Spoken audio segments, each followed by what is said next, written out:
All right, hello everyone, and peace of Christ to all of you. I hope the voice is coming good and clear. I have to adjust the microphone here. All right. Let me know, please, if you have a problem with the sound. I hope it's good to go. Today, our topic is the same as always. It's about Islam. And, you know, I always ask Muslims questions, which sometimes it's kind of like repeating yourself, but always the Muslims are immature when it comes to answers. And today I will give you some examples, and for sure we will have some Muslims to call us, and we will see together, and we will notice right away that Muslims are Islam as religion is immature religion. So if we look at the title, why Allah is a true God for Muslims, what is the answer will be? As long right now we don't have a Muslim like right now with us live. I hope soon we will start having the Muhammadan calling us to give us some details about why Allah is the true God for them. So we have no choice but to go and read their articles, because articles supposedly speak of their mind of why they believe Allah is a true God. So I searched for some articles, and I found that's as usual the answers are immature. As an example, like look at the answer. I mean, 5 reasons why I am convinced Allah is God. What is number 1 reason? Allah is the Arabic word for God. I mean, what does this have to do with the reason? Not only that is wrong, Allah is not the Arabic word for God. That is a stupid thing to say, because according to Muslims, Allah is a name of the God, not an Arabic word for God. So from the beginning we got immature answer. Look, remember the person trying to tell us why he is convinced that Allah is the true God. Now, answer number 1, Allah is the Arabic word for God. What does have to do with the reasoning? Nothing. And not only this is have nothing to do with the reasoning, that is a wrong answer, proving to us that this person who made this article, he have no idea what Islam is about.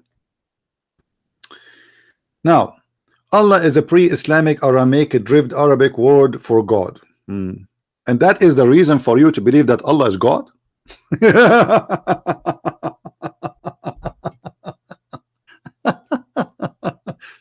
Remember, he is trying to give you step by step why Allah is a true God.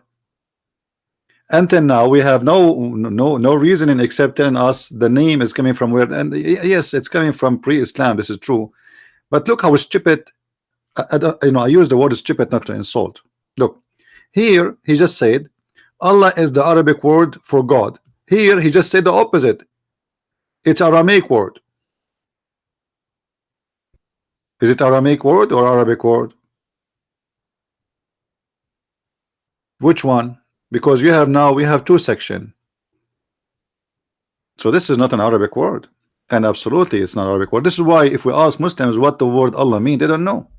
You see, many they try to deceive you. They say in Aramaic there is a closed word like al-ilah, ilaha, etc. But this is not really the same. La as a word is used for a specific name, or as a specific name for a specific deity, and that is the moon god. So al-la, we explained before that al in the old Aramaic and the old Hebrew, actually the ancient Hebrew, the word God used to be al, and then it's replaced by el, el, el. And all the Aramaic, anyway, the Aramaic is the source of all those languages in the Middle East, including the Hebrew and the Aramaic, and the Arabic, sorry. So because they are ignorant about what is the source of the language, they are trying to tell us that is a derived Arabic word for God. Still, this is not a true. Not a true. This can be true if the word Allah is just a word meaning God. But no Muslim in this earth believe that the word Allah is a word meaning God. It is a name. It is the name of the God. This is why the Muslim, when they do Shahada, which is to convert to Islam, which is to witness for Muhammad that he is the God of Islam, they claim that he is just a prophet, but the fact they are witnessing that he is God, because they associate the name of their God with the name of their prophet and put them together in one line. And then they say that there's no God but Allah. They don't say there's no God but God, because if Allah is a word meaning God, then they should say there's no Allah but Allah. Have you ever heard of a Muslim saying to you there's no Allah but Allah? If Allah is a word meaning God, then we can say there's no Allah but Allah. Obviously, again, immature answer, showing us the ignorance of those who make those articles and the stupidity which is warped with copy-paste answers coming from everywhere. We continue. Until now we got no reason why Allah is God. Muslim mentioned that they worship the same God as the Christian. This is the reason. Okay, hold on. This is the reason to believe that Allah is a truly a God, because Muslim, they say they worship the same God of the Christians. No, they don't worship the same God of the Christians. The God of the Christians, his name is Jesus. What is the name of your God? The God of the Christians told them that there's Father, Son, Holy Spirit. Do you have Father, Son, Holy Spirit? I mean, why they lie? If the Muslim they say that, doesn't mean anything. This is your claim. Until now you did not give me a reason why Allah is a true God. If the Muslim they say that we worship the same God of the Christians, is that a reason to believe that this is a true God? You know, too much hashish, too much falafel, too much hash. Where is the answer? Until now we got zero answer about what is the reason for Allah to be God. If there is any Muslim he would like to call me, please feel free. You can call me at Debate TV at Skype. My Skype is on. You do not need to add me, just find the name and give me a ring and you will be live on air. So as you see, 5 reasons, but none of them make sense. None of them have to do with the reasoning. Although vital difference remain, Christians and Muslim believe about God are significant. Okay, more similar than okay. What is the reason for Allah to be God? Anyone until now saw the reason for anyone to believe that Allah is God? And look what they say here. Look at the lies. God command that we love God with our whole being. God command that we love our neighbor as ourselves. I want to see that. Where is that? Where is that? I want to see that. Where is that, Muslims? Where we can find the teaching of love in Islam? My neighbor is a Jew. Am I allowed to love him? My neighbor is a Christian. Am I allowed to love him? That is an absolute lie.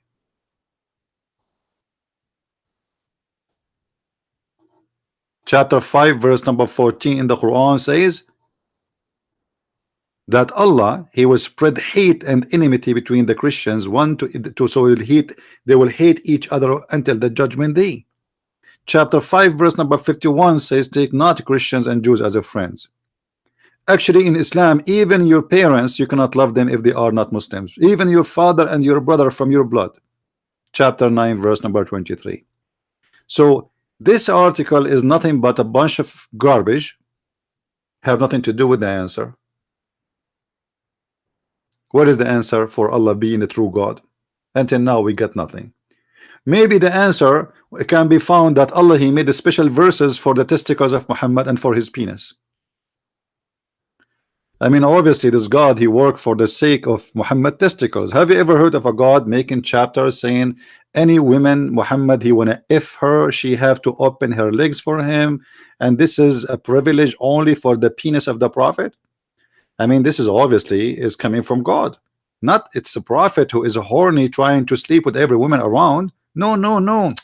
It is God. This is God, man. This is the God of a Playboy magazine, and the porn hero here is Muhammad. I mean, Muhammad, he want to sleep with everybody. What do you think?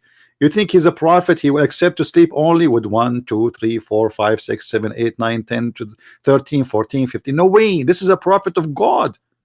Prophet of gods, they have special penises. You cannot be a prophet unless you sleep with everybody. And actually, even Muhammad, he bragged about the ability of him screwing around.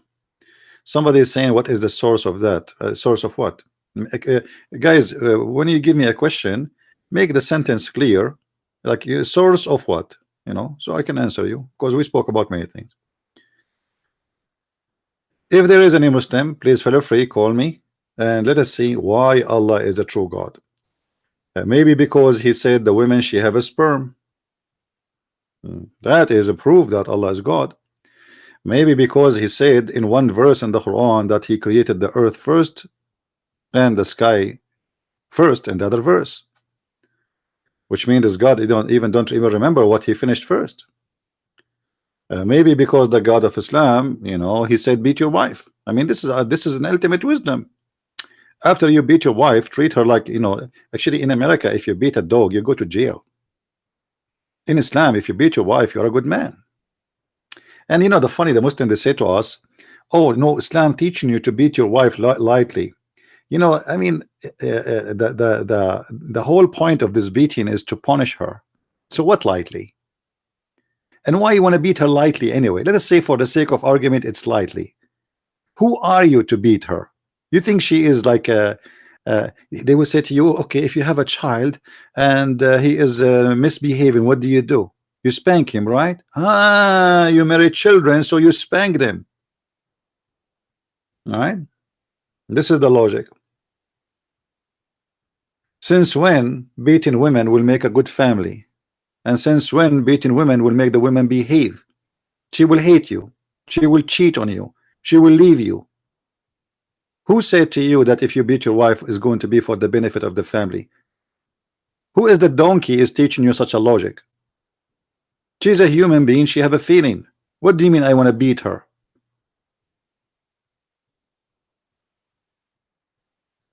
So I am questioning the Muslims why Allah is God. Then nobody can tell us.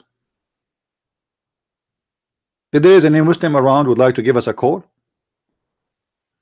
who is a Muslim, he is willing to give us a call and tell us one reason. You see, if you go in YouTube, you will find the Muslims have like 1,000 reasons speaking about God is Allah. As an example, miracles of the Quran, scientific miracles of the Quran. I made books, you can find them in Amazon.com, exposing this lie. Not even one of those miracles are true. Not only they are not true, they are stupid, and proving Allah again to be a false God. If you go right now, let me find you something so we can laugh together. I will search for scientific miracles of the Quran. And you see, Muslims, we don't we are not the one who run away from speaking about this topic. It's you. You talk about it only if the person in front of you, he have no idea what Islam is about. The second you meet somebody, he knows Islam very well, he speak Arabic very well, he know what he's talking about. Nobody want to talk about the scientific miracles of the Quran. Nobody. Why? Give me a reason. In front of me here, let me show you in the screen. I just searched and I come with this. Look at this. Advanced speed of light. The Quran speak about speed of light. You believe it?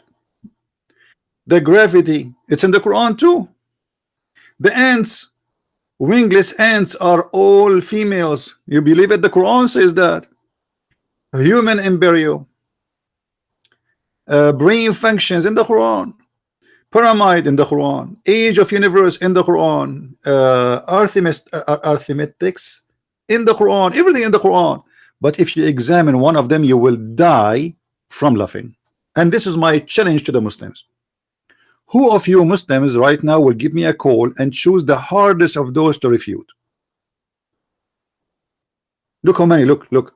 Even the atoms in the Quran, you believe it? The atoms, the atom in the Quran. Are you sure?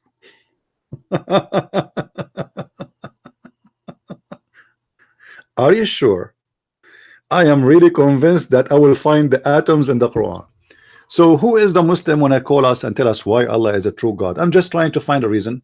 I say loud and clear in front of all the Muslims who they are watching us right now, every single article written here is a big scam.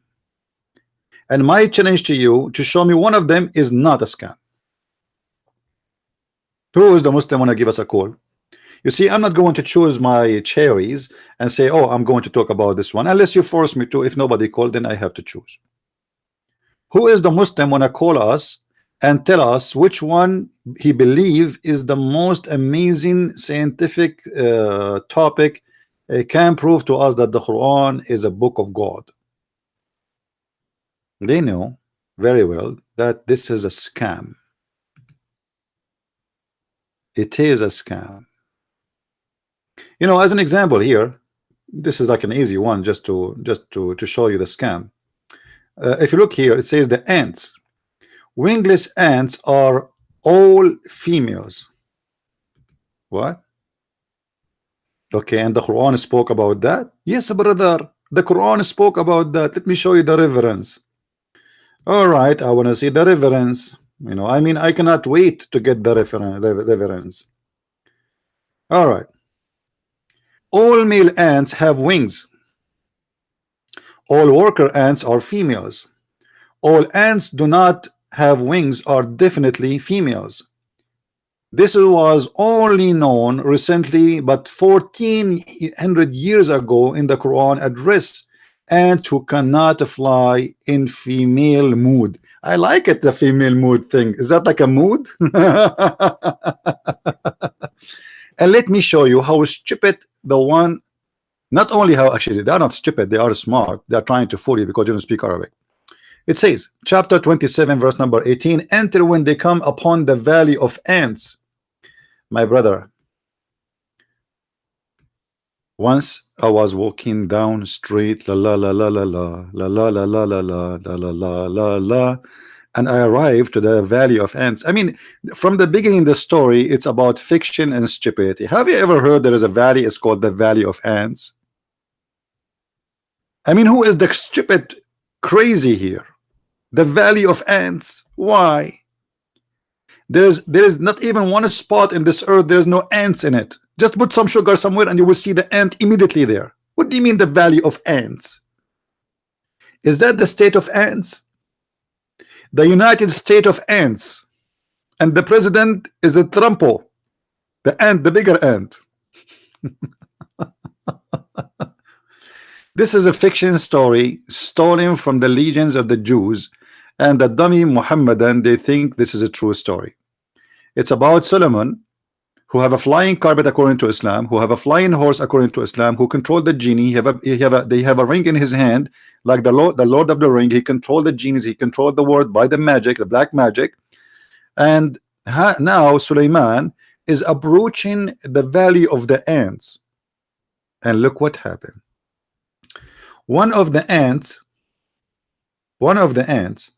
an ant said, for female, and they cite to you here, qalat, O ants, enter your homes, so that you do not be crushed by Solomon and his soldier while they do not feel it. And read with me carefully. For the word said, qala, for males. Qalat is for females. The Quran use female. I mean, you see, guys, I mean, sometimes I feel like I want to shoot myself in the head. You idiot.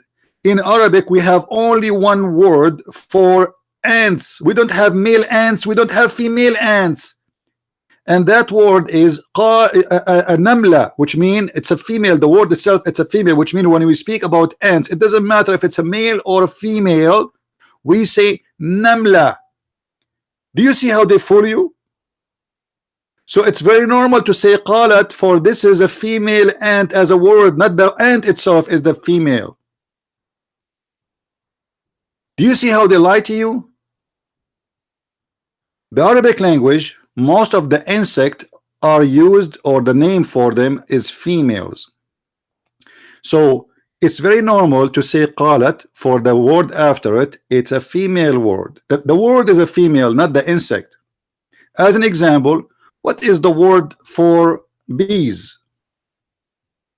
Nahla.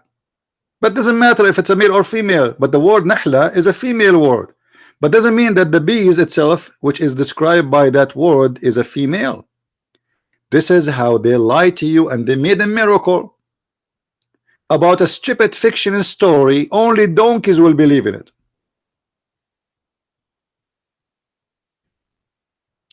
I don't want to use a bad language, but you know, like when I start learning English, I heard that the American and English, they call the dog, the female dog, a bitch. Excuse my language. All right. Now it's the same. Imagine if you call all animals bitch, but not the female necessarily. All the animals. Let's say we call them all bitch, huh? And then you say a bitch said to a bitch, hide, otherwise he will crush you. But this is the word used for all the bitches in the world. Excuse my language.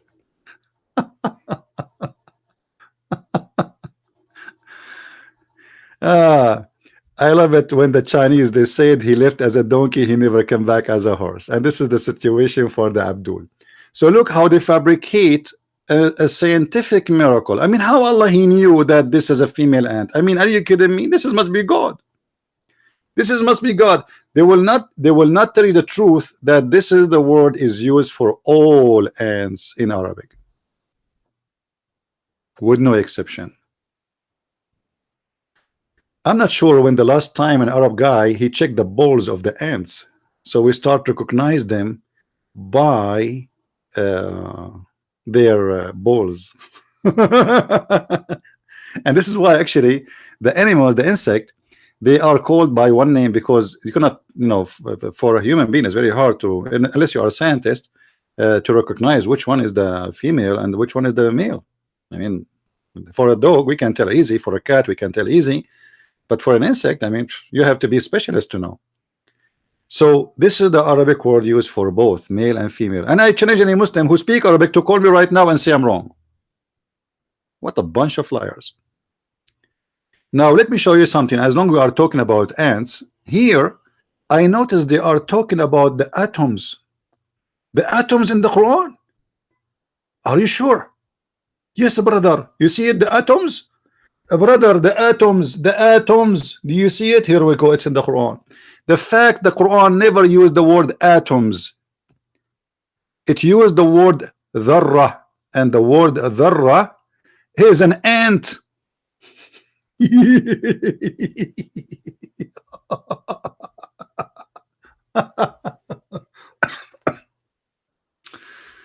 Oh Lord, oh Lord. And look here how they fabricate. They said that the Quran says that Allah he created you in pairs. All things are created in pairs. Is that scientifically correct, Muslims? Okay, I want to ask you. The Quran said that Allah he created the mule. The mule, you know. Okay, what is the pairs of the mule? Any Abdul? Isn't everything created in pairs? I saw a video made by what his name? Nauman Khan. He said it's about being relevant. You know, Allah does not mean necessarily female and male. That's a big fat lie. This is what it's meant. They try to cover the mistake, the horrible mistake in the Quran, and they say this is not about male and female. In chapter 16 verse number 8 it says وَالْخِيَالُ وَالْبِغَالُ وَالْحَمِيرُ لِتَرْكَبُوهَا وَزِينَةً وَيَخْلِقُ مَا لَا تَعْلَمُونَ. Chapter 16 verse number 8. Allah created what? Created the mule, the horses, the donkeys, to ride it. But you just told me that Allah created from everything in pairs, and that is male and female. So what is the male or female mule? Have you ever heard of a female mule? What is the female paramecium? There's many 1 unit cell creatures who they live and they don't have sexual organ and they don't do sex. They just split. And actually, they are the major population of this earth. There is, if there is only 7 billion human being, from those creatures, little tiny ones, there is trillion of trillion of trillion of trillion. So they are the major population, but Allah yet did not mention them. So everything they come to you is a lie. And look here, it says, it is he who sent down rain from the sky. I'm so glad that you said that, but my friend, the rain is not coming from the sky. But let me tell you what Allah he said about rain and hail. According to the Quran, and this is one of the reasons to believe that Allah is true God, because he knew where the hail is coming from. According to the Quran, hail is coming from mountains in the sky. What? Yes. And this is proven by science. It says here, وَيُنْزِلُ مِنَ السَّمَاءِ مِنْ جِبَالٍ فِيهَا مِنْ بَرَدٍ فَيُصِيبُ بِهِ مَنْ يَشَاءُ. When you read the Muslim translation, they fabricate the translation and they change it. So they say, Allah he sent down from the sky ice from a cloud like mountains. It does not say that, liars. It does not say that. And let me get you busted by going to the interpretation. Chapter 24, verse number 43. 24.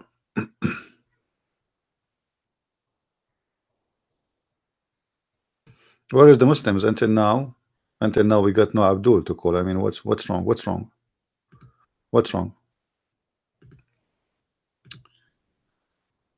Huh? What is the Abdul? This is the Islamic interpretation for the verse, not my statement. All right.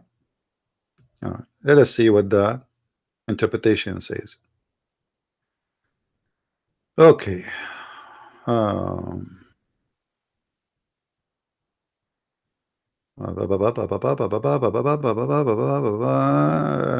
This one here is not really clear.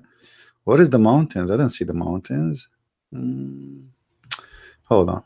Let us change to Ibn Abbas. All right. Read with me here carefully. He sends down from the heaven mountains wherein is hail. This is pure science. I mean, seriously, this is a pure science. Who can reject this? Who can go against this? He sent the hail from mountains in heaven. How he sent it? Read carefully. He says he sent down hail from mountains in heaven. I was wondering all my life where the hail is coming from. I thought in the beginning that Allah he opened his freezer and he grabbed some ice and he throw it at us. But it turned to be Allah don't do that. Allah have mountains of hail. He break some every day and he throw it to us, especially in the springtime. And obviously this is a coming from the true God. I mean, who can here refute this? You cannot refute that Allah is scientist. This is a pure science, isn't it, Muslims? Who can tell me here that Allah is mistaken? Nobody. Nobody know how Allah made it. Nobody. I mean, this is a pure science, man. Allah he sent hails from mountains in heaven. Hey, by the way, guys, if you want to sign, okay, hold on, we have somebody calling. We lost you. Please, if you want to call, sometime the name of the caller appear on the screen, and this is not in my control. So if you want to use different nickname, don't use a real name when you call me in Skype unless you like. It's up to you. I'm not interested of real names of anyone, but it's up to you. So who is the Muslim want to call us and tell us what's happening? How the true God of Islam, if he is a true God, he says such a stupid thing? What is the science? Why the Muslim did not make an article and videos about this, that Allah he sent hail from mountains? Any Abdul?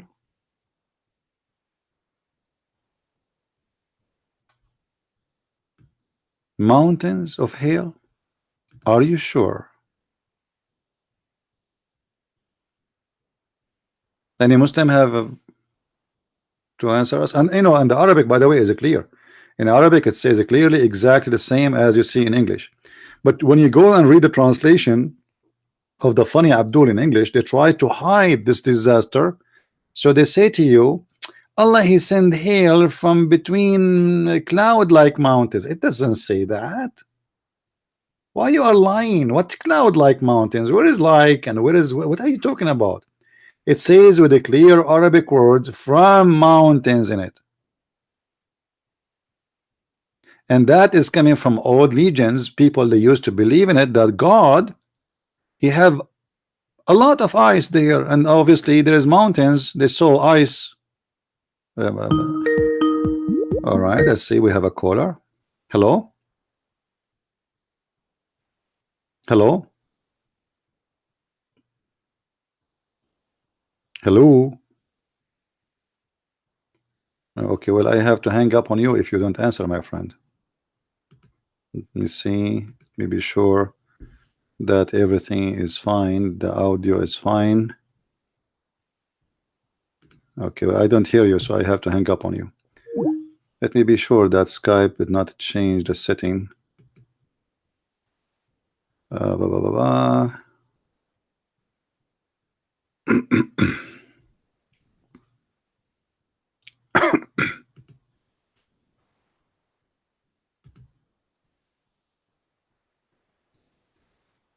Audio and video. Speakers built in but out.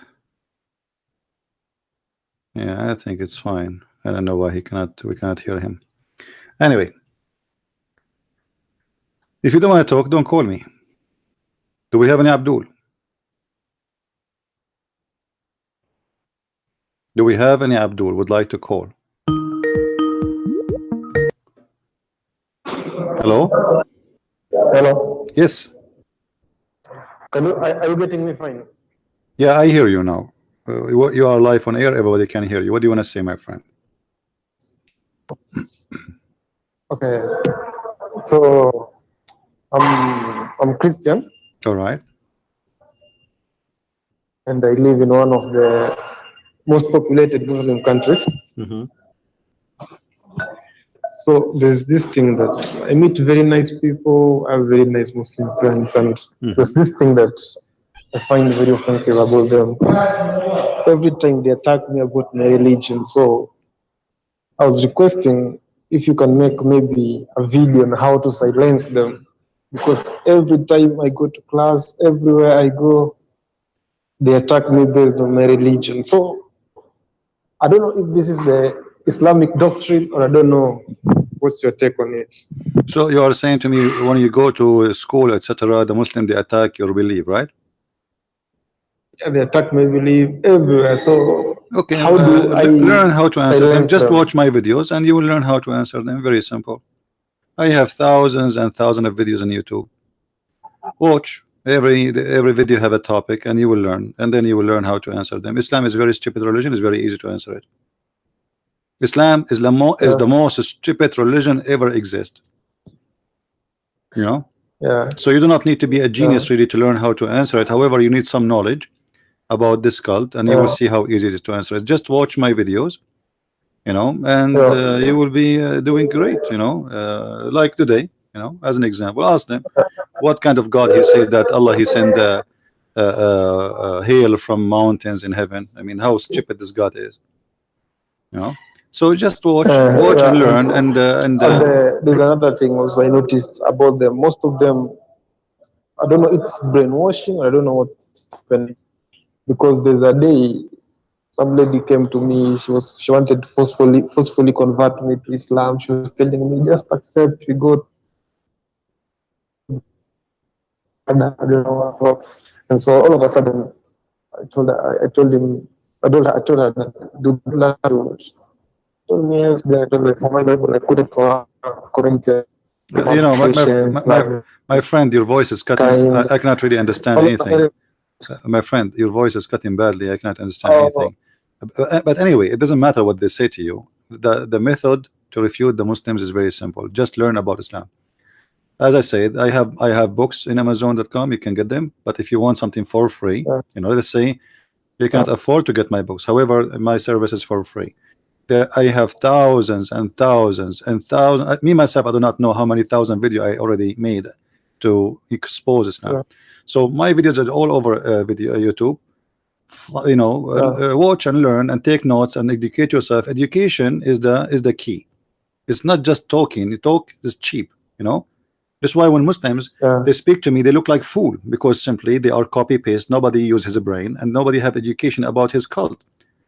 They told them things, they copy from each other, but nobody knows. If you ask him a simple question, he do not know how to answer you. So for you as a person who is living in Islamic countries, you will have a lot of pressure on you. The only way is to learn, educate yourself. Ignorance is a problem.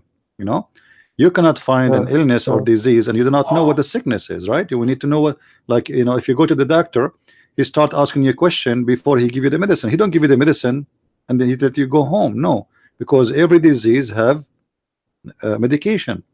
So Islam is the same. Islam is a sickness, and before we answer somebody, we need to know first what his problem. If a Muslim he says to you how you worship a man as an example, well his God is a physical being and he's a beast. He have a leg, he have an eyes, he have a body, he have shoulders, he have 2 hands, he have foot. He have 5 fingers. So you need to learn this. Then you tell him, okay, if you refuse Jesus, I don't know if you're getting me well. Yeah, I hear you now. I wanted to ask you. So when I quoted the verse on Corinthians about love, the lady told me also in the Quran. I don't know if that's true.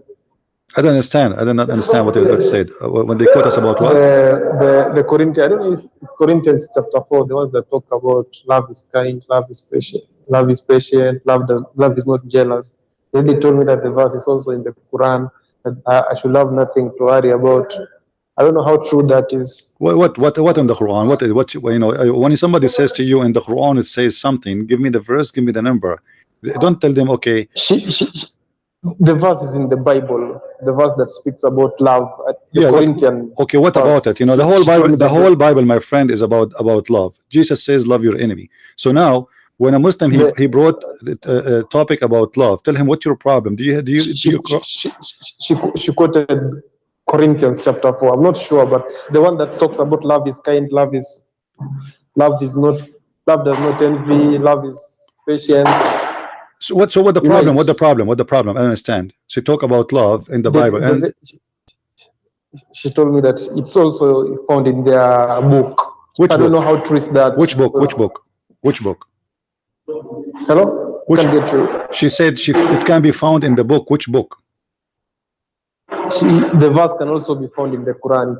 Where? You know, you see, my friend, I don't know what's your name. When somebody says we can find it in the Quran, tell him where. Tell him where. I mean, it's not in the Quran only. Tell me which verse, which chapter. We go and see it, and we laugh together. Don't let them fool you and say to you, it is in the Quran. The Quran is full of crazy stuff. What in Quran? I want to see it. So tell him, okay, where I can find it. What in the Quran? It's funny to say to you, it's in the Bible. You need to tell me where in the Bible. So how come she can quote for you a verse from the Bible speaking about law, but she do not remember the verse in the Quran? Okay, thank you. You know what I mean? How come she can remember the name of the chapter in the Bible, which book? In the Bible, our book. Yeah. But she cannot quote for you the chapter in the Quran speaking about love. Where? I want to see it. And this is your fault, by the way. Listen. Have a lot of knowledge. No, my friend, they don't have knowledge. Muslims don't have knowledge. Muslims don't have knowledge. It's your fault. It's your weakness. When somebody says to you something, ask him where. Take notes. It's not just something he said to me and I let it go. So in order to find if this is true or not, you know, I have to do a research. So somebody says to me, it says this, okay, where? Then I will go and search it, and I will find if this is true or not. I'm not going to take things people they say to you for granted. Like now, when I speak about the Quran, say that there is a hail coming from mountains, I did not just quote say from the Quran. I said what verse, what chapter. I show it in the screen. So what I know in the Quran, there is nowhere is speaking of love. It is the opposite. Actually, the Quran says it clearly in chapter 4, verse number 14, that Allah, He is a specialist in spreading hate. And actually he mentioned that many times, once about the Christians and once about the Muslim the Jews. So his favorite topic or favorite job is to spread hate. And as you see, here we go, if you are looking in the screen with me, but it says, this is chapter 5 verse number 14, and this is the Muslim translation. You can remember and take a note. In chapter 5 verse 14, the Quran says, hold on my friend, it says Allah will spread hate and enmity between the Christians until the judgment day. So where is the love? Is that love? Is that love? What kind of a loving God, this God who have no job to do except being busy spreading hate between the Christians? When God He spread hate between the Christians until the judgment day, what is that going to benefit the earth? And if this is what Allah He does, what is the job of Satan then? If Allah is the one who spread hate between the Christians, what Satan exactly is doing at that time? Taking a vacation? He go to Hawaii to swim? He go to Hawaii to take selfie with the beautiful girls? Allah is doing the job of the devil here. For Allah is the one who spread hate not only between a certain group, all the Christians until the judgment day. This is how much hateful this devil, which is called Allah. So my friend, when somebody says something to you, educate yourself first before you talk about it. And that's why I'm saying to you, watch my videos, take notes. Don't just watch and let it go, because later you will ask yourself, oh, he told me a verse about hate in the Quran and now I don't remember it. So you take notes, you memorize it, you learn. Finally, before I go, there's this thing that they also do. Whenever I try quoting a hadith, they refute it by saying that we stick on the Quran, we should not quote the hadith. How should I respond to that? The response is very easy. Say to them, if the hadith is a lie, what is the guarantee that the Quran itself is not a lie? Isn't it collected in the same way? Both the hadith and the Quran, both of them, they are hadith, because the Quran itself is a hadith. The Quran says that the best of the hadith is the Quran. All right, so both are hadith. So how come this one is accurate, the other one is not accurate? And if they say that the hadith is full of lies, that means the Muslims are liars. So how we can trust the Quran anyway? How we can trust followers of religion who fabricate things about their prophet? And who is the one who fabricate them, and why they are exist in books? It's called correct books, like Bukhari. So as you see here in front of me, it says in chapter 39 verse number 23, Allahu nazzala ahsan al-hadithi kitaba. Allah He sent down the best of the hadith as a book. So the Quran itself is a hadith. So if I say that the hadith is rejected, then the Quran is rejected, because the Quran itself is a hadith and it's collected in the same way by memorizing. Both are collected in the same way by memorizing. There is no written book. It's called the Quran. Exists for the first at least 300 years after Muhammad. Okay, thank you. All right, you're welcome, my friend. Thank you. Watch my videos, my friend, and collect your information, put them together. You know, the Muslims are very well trained deceivers, but they are stupid in the same time. But if you have no idea, they can play games with you. And this is the case. Most of people, they have no idea what Islam is about. They don't know even what Christianity is about. Many of those who call themselves Christians, they have a Christian names, but they are not Christians. They don't know anything. They don't know how to answer about the Bible. They don't even know who is Jesus. So the Muslims, they target always the soft target. This is why they want to debate you. But they want to debate me. Here we go. I'm live on air. Where's your friends? Where's your friends who want to debate you? Why don't you call me? We are waiting for them. And you know, the hadith is corrupt, the hadith is corrupt, Islam is corrupt, because who is the one who wrote the hadith? Isn't it the Muslims? Who is the one who collect it, make it a book, publish it, put it in library, and never burn it? The Muslims. How come those books were approved and they are correct and they are called Sahih, which mean correct? The funny, we showed them a hadith from Sahih al-Bukhari. It's the name of the book Sahih, which mean correct. This is what the word Sahih in Arabic mean, correct. So it is correct. The name of the book is correct. It is #1 book for them after the Quran. And then when we show them something stupid in that, they say we don't accept it. Okay, what you will do then with the Quran? Here we go. We are showing you the Quran saying stupid things too. Do you accept it? What you will say, the Quran is corrupt too? Actually, many of the Muslims already, they are saying yes, the Quran is already corrupted, just to defend Muhammad and to defend the stupid religion of Islam. All right. Now we have a funny person. His name, he have no name. He says Jesus is dead. You know, I don't know. I don't know how stupid some people is. If Jesus is dead or not, what does have to do with the topic? Let us say this is your opinion. And are we talking about Jesus right now? Call me. Let us laugh. What is your religion? Jesus is dead. What does have to do with my topic?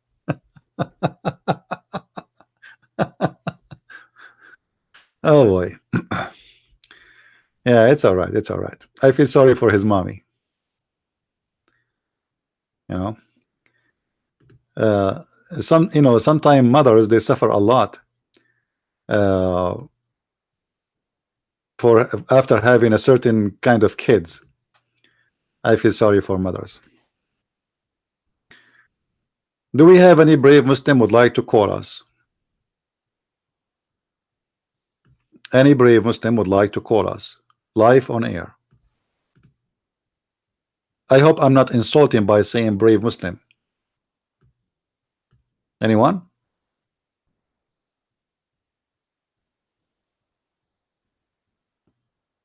Anyone? So until now, the Muslim, they fail to show us one reason that Allah is God. You know, maybe I have to play a Muslim for some time and try to find you a reason to believe Allah is God. Let us try to find a reason for Allah to be God. Let us see. What is the reason for Allah to be God? What is the reason? What is the reason? What is the reason? Yeah, you can call if you want, no problem. I answered you in Arabic. Do we have any Abdul? No Abdul? Today we are short of Abdul. I thought today I'm going to get like a bunch of Abduls all together. That's not right. I mean, look like the Muslims, they have no hello?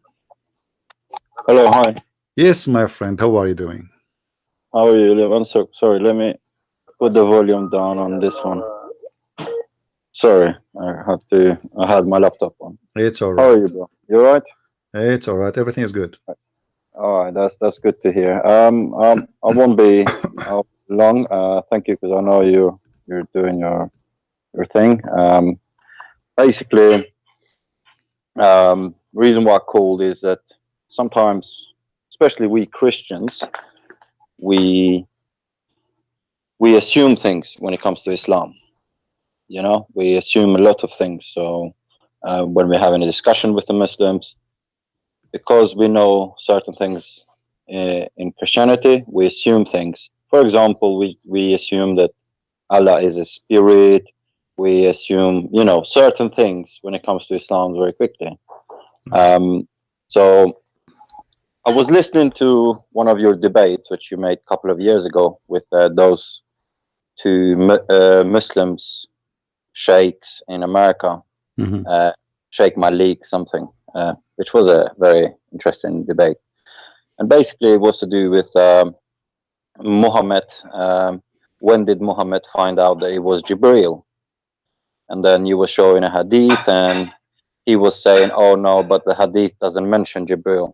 So the question was like, is Jibreel mentioned by name in Quran? Can we say, when did Muhammad realize the name of the angel that he saw, you know, that he was Jibreel? Where is this mentioned? So, because the question I would have if I'm speaking to a Muslim, I would ask now is that, when did Muhammad find out that it is Jibreel? Who told him? You know, these sort of questions that I would ask, basically. So I was wondering, because, you know, like I said, I was watching the debate, and the guy was trying to say, oh, but it's not mentioned in hadith. And then I was thinking, if it is not Jibreel, then why did Muhammad assume that it was Jibreel? You know, it just didn't make sense. He was kind of contradicting himself. Yeah, actually, it's in the hadith. It mentioned how Muhammad recognized the name, that he went to Waraq ibn Nawfal, and it was Waraq ibn Nawfal who told him that this is the same angel who came to previous prophet, and his name is Namus, or let us say Jibreel. You know, which is simply actually a word mean the name he uses for an angel. But if you remember the story of Khadija taking her husband after when he been squeezed by the angel in the cave, and where it mentioned that even he tried to kill himself. You will see there that she came to Waraq ibn Nawfal, and it was Waraq ibn Nawfal who told him the name of this person who he spoke to, and Muhammad, he have no idea. And here is the funny question, you know, how Waraqa, he knew who is this person who came to Muhammad, and he was not there, he did not see, he did not hear, he is not a real witness or first-hand witness. How he was able to recognize who is this person, what his name, and he came previously to other people, etc. If you read with me here, it says here, Waraqa, he said to Muhammad, my nephew, what you have seen. The Prophet described whatever he had seen. Waraqa, he said, this is the same Namus, i.e. Jibreel, the angel who keeps the secret. So Muhammad, he learned that this person, his name is Jibreel, from a person who supposedly will go to hell, because this is a Nasara. The Nasara, they believe supposedly in the wrong belief. Actually, here it says clearly that this person, according to the Muslims translation, he is a Christian. I believe he is Nasara, the Christians, and there's a different. Nasara are a Christian cult, let us say, like Jehovah's Witnesses. Actually, they are not even Christian, but they are born, let us say, it's a cult coming out of the true Christianity. So Muhammad himself, he is the last one to know who is this person who spoke to him, and it was a guy who supposedly should go to hell, for he believed that Jesus is God. He is the one who told him that the angel name is Jibreel. Now the question will be for the Muslims, how Muhammad he take what this guy he said for granted? What if it's a different person? How he know? Why it's not a genie? You know, Muslim believe in genie, and genie is not a demon as some Christians they think falsely. Genie, Muslim believe that genie is a creature created from fire, and this is not a spirit. So how he know? How this guy know? Who told him? And who, you know, like this is the angel who keep the secrets. Okay, what secrets? And what and where is the secret he told Muhammad? No, there's nothing. He just told him, read in the name of your Lord, and he squeezed him. How we know that this is an angel? And remember that Muhammad, he saw a man, he did not see an angel when he was squeezed. So how Jibreel he knew that this man is an angel? What is the sign? Because it's really weird, because it seems so it seems that Khadija was the first person to say that it is an angel. Yes, if you remember, and Waraka, the second person to say that this angel is Jibreel. Yeah. Now, on the discussion that you had, well, it's an old discussion. I don't think you probably remember that much. Is that he was saying that it is not mentioned by the name Jibreel, But what is namus? Sorry for being silly, but actually, Supposedly, I don't know. it's like a word present an angel. You know, it's like An angel in yeah. Arabic, yeah. No, this is not in Arabic. This is I think it's copied from the old Aramaic. Old Aramaic. Okay. Yeah. All right, because I never heard it, so that's why. Yeah. And also, I want to say, there's a brother who does quality videos in Speaker's Corner, and basically, I've spoken to him, and he said you can basically use his videos, you know, if you want to, because they do certain debates there. So if you want to, you don't have to worry about the copyright or anything like that. You know. Well, I don't know. I prefer not to use any one videos because you never know. Sometimes people they get upset from you tomorrow, and they so let us stay safe. No problem. You know, and we are doing good without anyone. No problem. You know. Okay. You know, like I said, he's a Christian brother that. No, not I know, him, not him. Maybe the Muslim. He can say I'm in the video there, and he, you know, it stays no, safe. no, he can't. He can't. The Muslim can't because the Speaker's Corner you're allowed to film. Okay. So the filming is no problem. You're allowed to film, so it's not an issue. Yeah, all right, we will see. I've done live video there as well. Filming is no problem. In UK, you can film in public, and you don't have to ask permission. Yeah. So, and you can even put it on TV. You don't have to ask permission on anybody. So it's okay. One of the guys that debates there, his name is Bob the Builder. He's very good. He's a nice guy. I've spoken to him a few times. I met him last time. I actually gave him your book, Qur'an and Science in Depth, to read. He debates a lot with Muslims, and he's very good. That's good. So hopefully he will learn a few things. But he's an intelligent guy. So now the channel is Soka Films. Like I said, he's a Christian brother that I know. Send me a link. Send me a link in Skype, and I will take a look and see. You know. You know, because I actually like when you go over debates and you correct the people. Yeah, you know what I mean? Yeah, because you can learn. You can learn from that. I can personally learn. Yeah. Where another person made a mistake. Right. And that sort of stuff. So yeah, it's Soko Films. Somebody just posted there. He's a Soko Films. He's a brother. Like I said, he's a brother that I know. Nobody will claim copyright or anything. Yeah, all right. And actually, I'm looking to do certain videos with him in hopefully in future. Just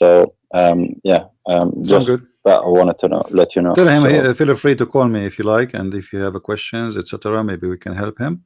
And we encourage all Christians who they are doing the good work, you know, to educate yourself before you talk, because you know the Muslims are very well trained deceiving people who try to trick you, and they use your ignorance. So the weakness always is the ignorance. It's not you as a person. All of us we have a brain. All of us we have eyes, etc. The problem is how much you know. The more you know, the more you. And we never ask the Muslim to say, "Show me." Yeah. You know, we never say, "Show me where it says that in Quran." Yeah. They say a lot of things which is not in their teaching. Right. Like the guy earlier. Nobody asked what where. you have to do is show me. Show me and prove it. And prove it. Yes. Show me.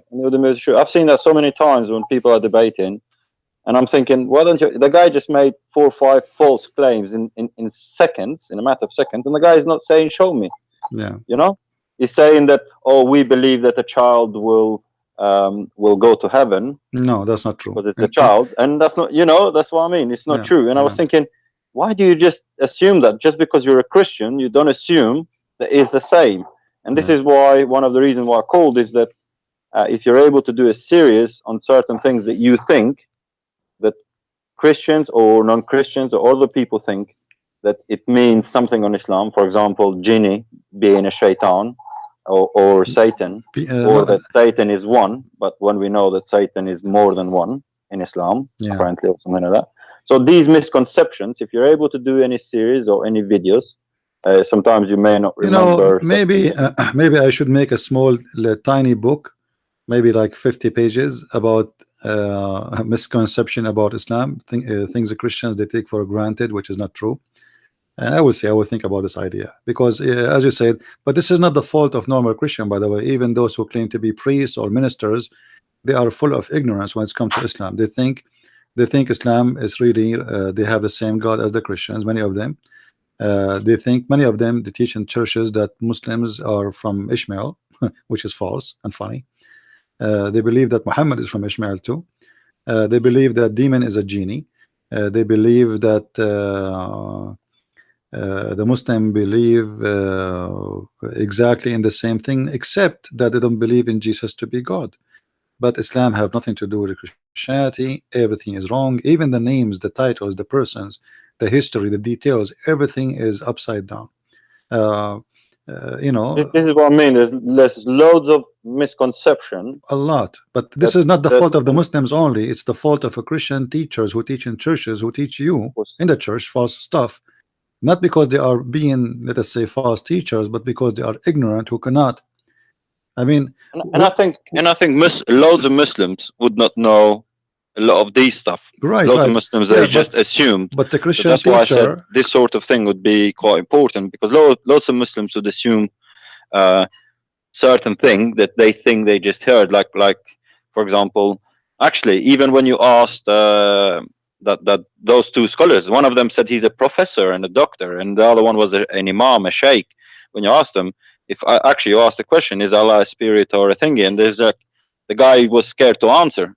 yeah, I think you killed it because you said to him, Allah is not a spirit, and then he got scared and he said Allah knows best. So he was just trying to avoid the topic. He's right. just, you know, And this they is don't supposedly, know I know the you are answer. talking about who you are talking about, Dr. Nabil Baikli, Yeah. who he is the head of the Islamic Center of Tennessee and the Imam of the Mosque of Tennessee. Both of them, they were in big trouble for very simple. I'm thinking of posting the video, so I'm trying, because the note is the audio that it is already in YouTube. It has the noise background and stuff, so I'm trying to reduce the noise and do it into one. This was a radio. Parts and parts. This was a radio debate, not a Yeah, YouTube radio. yeah, that's what I mean. It's a radio debate, but the noise, and then then it's got a little bit of noise. and I'm then trying to edit the noise so it makes it more clear. You notice that the host of the radio, he asked them if they are willing to do another debate the week after. They refuse. You know? I wanted to ask about that actually. Yeah, they ran away. Did they come back? Because they said yes. No, they said we will come, and we like education and we like teaching. Yeah, and I was thinking, no, they said we did not agree about that. We didn't say, and they refused to come. No, they refused because simply you see, when they come, they thought they will debate a Christian person, just a Christian person they definitely thought that, because at the beginning of the debate, the guy goes, well, I'm not sure if our opponent, obviously he's not more as knowledgeable as us, so you know, if he's willing to learn. I was thinking, well, he actually knows more than you, but yeah. So it's very funny because he assumes that you don't know much at the beginning of a debate. Actually, so this that's is why I really laughed. This is why they agree to debate. After that, they will never debate me no more. You know, of course. And actually, this is why I have hard time to find Muslim to debate me, because my videos is all over.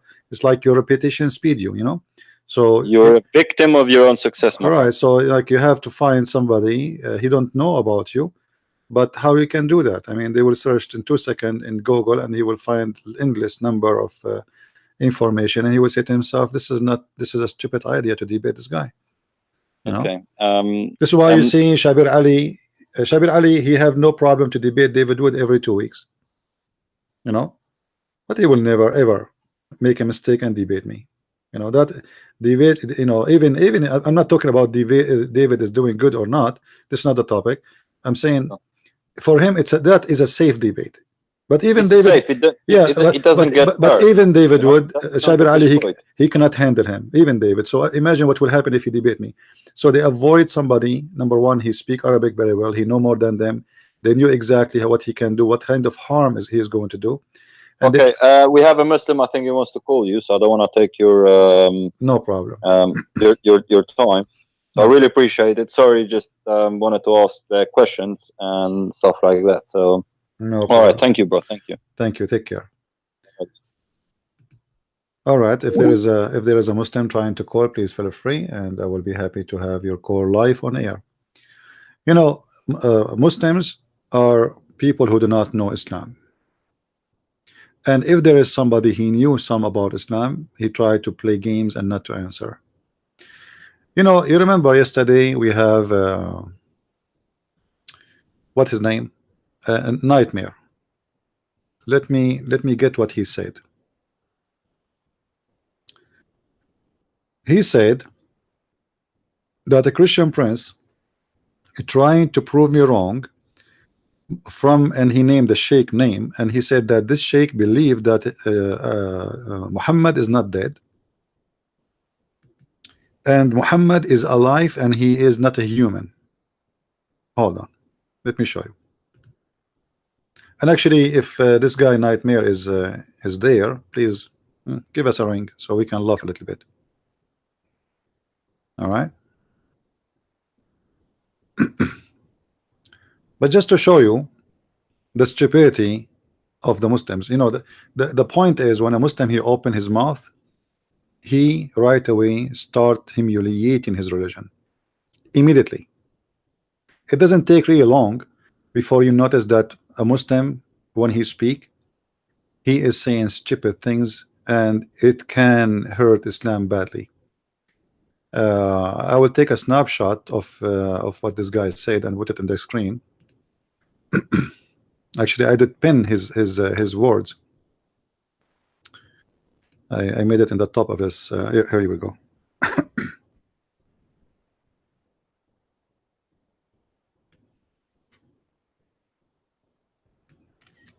All right, let me show you what this guy said in the screen.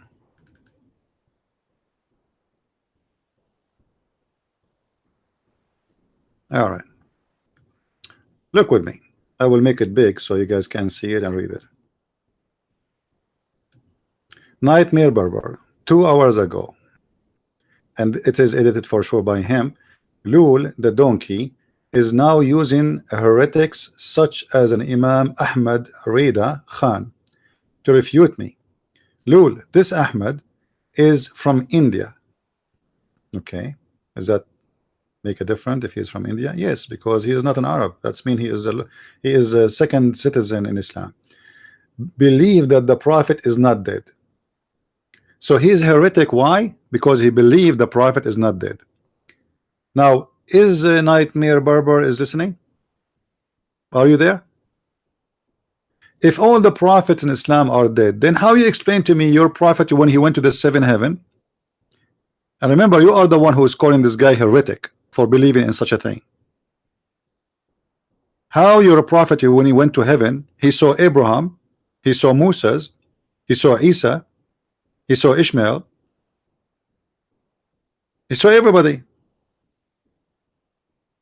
How all the prophets are dead, and the Quran confirmed that all the prophets did die. So how when Muhammad he went to heaven, he saw them? So who is the heretic here? If Nightmare is listening, I hope he will give us a call so we can laugh at the stupidity of Islam. As I said, Muslims are a bunch of idiots. The second they start opening their mouth and talk, they do poo-poo. They don't give an answer. They drop a load of poo-poo. And now look what he's saying. And he is not a human being. Okay, well, hold on. If he believed that Muhammad is not a human being, he is a heretic. Correct? All right. Well, what the Quran says about Muhammad? The Quran describes Muhammad as a light. And the Shia, they believe Muhammad is a light. And the person he himself, he named him, this guy from India, he is a Muslim Sunni. So Shia and Sunni, many of them, they agree that Muhammad is made from light.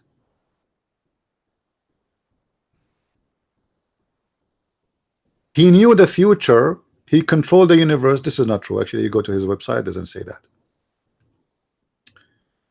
And he called the Muslims who don't agree with him kuffar. This is what all Muslims do, not only him. Any Muslim don't agree with the other group, they call him kafir. But this guy is a Muslim Sunni. You know, the Muslim, they try to throw loads at each other, but nobody have an answer. If Muhammad is just a human for you, why the name of Muhammad is hooked up with the name of Allah? As an example, let us clean the screen and show you how Muslims, they consider Muhammad equal to Allah. I will give you just an example, small example. Muhammad, he asked one of his followers where the sun goes. And this example, you know, you can find it everywhere. All right. Each time Muhammad he says something, the Muslims they give Muhammad an answer, which is the, like I say, the normal consistent answer. If Muhammad is saying, okay, where the sun goes, as an example, not necessarily about this case, read with me carefully. Muhammad he said, when the sun was setting, do you know where the sun goes at the time of the sunset? I replied, Allah and his apostle know better, know best. Okay, you tell me that Muhammad is just a human, and you believe that the one who believe Muhammad is not human is heretic.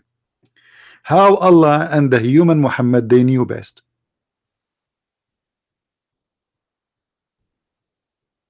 Imagine you guys, I ask you, like now our brother he was calling, and I say to him, do you know where the sun goes? He said to me, God and Christian Prince knows best. What? Who is a Christian Prince? I understand if you say God knows best, but I don't understand you saying to me that Christian Prince knows best. You know what I mean? The Muslims, they worship Muhammad. They claim that the knowledge of Muhammad is the knowledge of God, and the knowledge of God is the knowledge of Muhammad. And here we go, Muhammad claiming that he knew where the sun goes and set. And according to him, the sun goes every day from the east to the west, and then sleep under the throne of Allah, and cover itself by a blanket, and start snoring, snoring, and in the morning it wake up and ask Allah for permission to go back to work. Right? But remember, Allah and his apostles know better.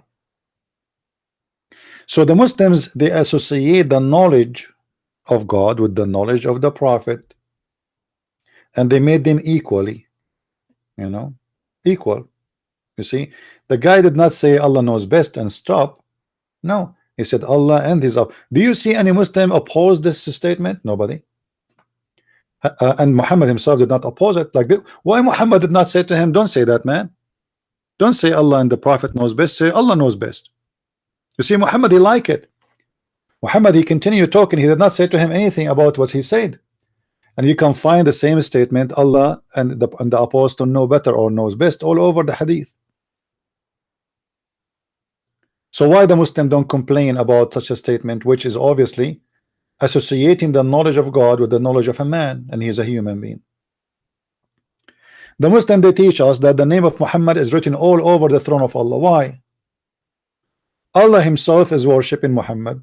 He took time, we do not know for how long, because his throne is so big, and he started crafting over his chair the name of Muhammad. Why Allah wanna craft the name of Muhammad?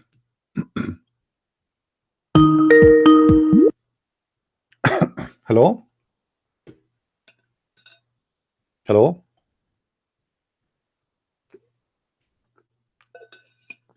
Do you hear me?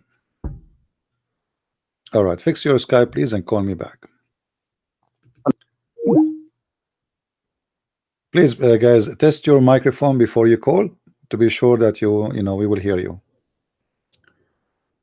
So Muhammad, if he is just a human, I mean, obviously the whole universe, Allah and his messengers are praying at Muhammad. The believer praying for the sake of Muhammad. Muhammad is the center of the whole universe. Allah making chapters and verses for the testicles and the penis of Muhammad. Muhammad, when he go to heaven, Allah will marry him the most important women on earth. As an example, Muhammad he told them that Allah married me to marry the mother of Jesus. I mean, why? What does that mean? And not only that, the wife of the Pharaoh. What?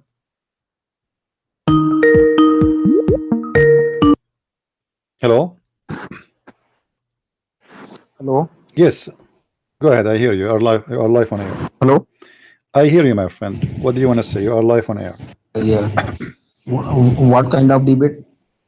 Sorry, Uh, are you a Muslim? Connected. Are you? I connected on debate TV. Yes, yes, you are live on air. Are you a Muslim? Uh, so what kind of debate are running there? I don't understand. Are you a Muslim?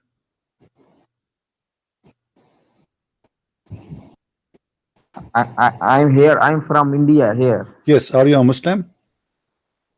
Yeah, I'm Muslim. Okay, what do you want to say to us, Mr. I don't know what's your name. What do you want to say to us? Go ahead. People are listening. My name is Rahman. Your name is Nu'man? Sama Rahman. Omar? Omar?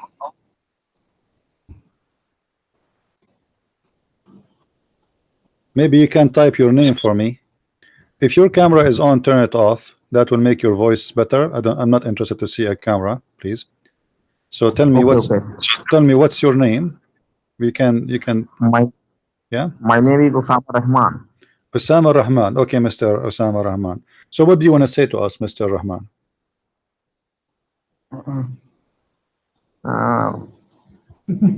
What do you think about the Prophet? He knows best. Do you think the Prophet he knows best? Yes. Yes, I'm saying that I have seen that about that debate are running that about Prophet. Yeah. So do you think the Prophet he knows best? Here he claimed that he knows where the sun.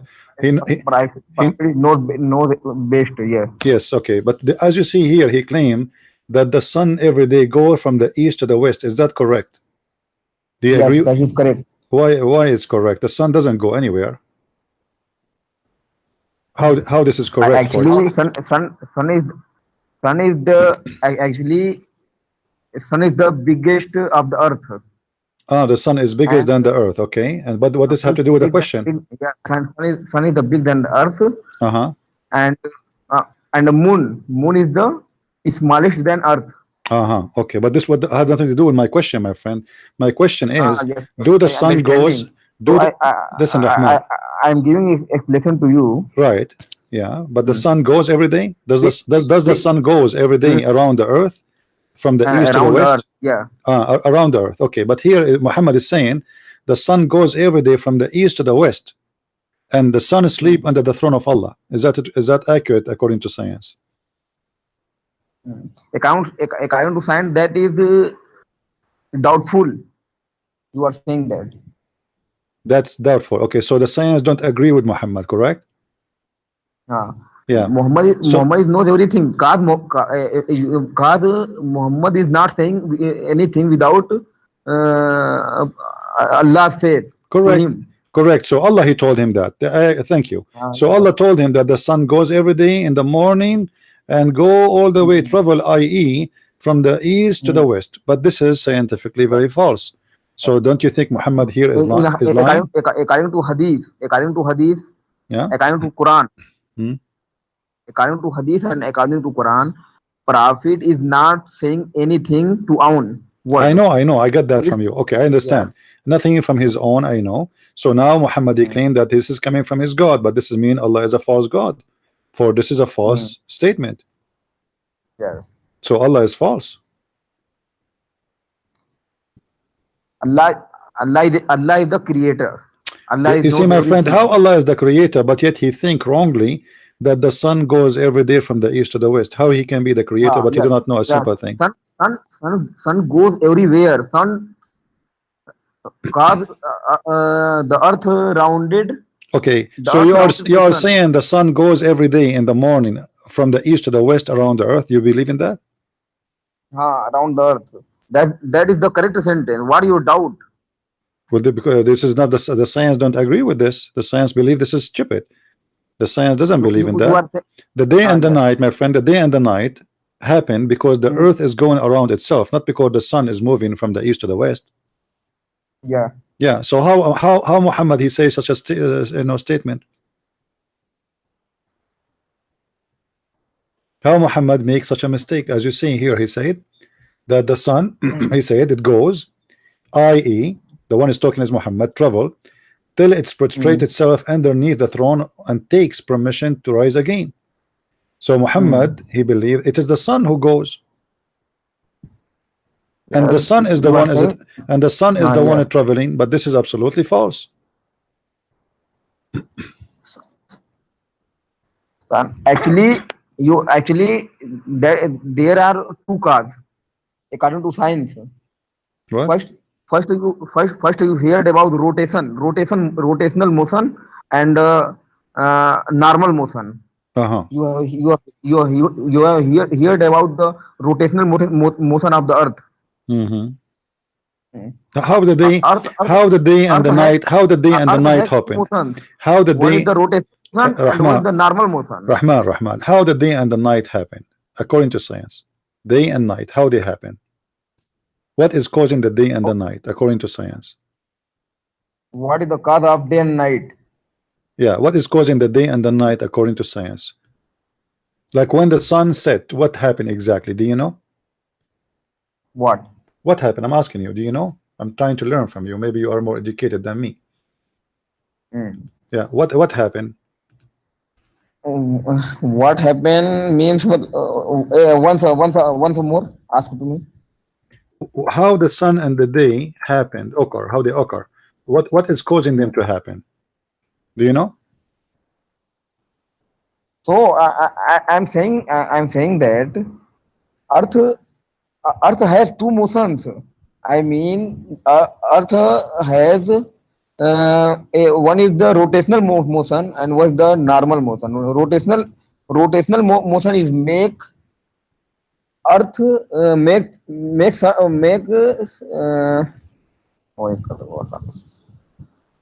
hello. Yeah, I hear you. Yeah. So you understand about the rotational motion meaning? Yeah, and what make the day and the night happen? My question is very simple.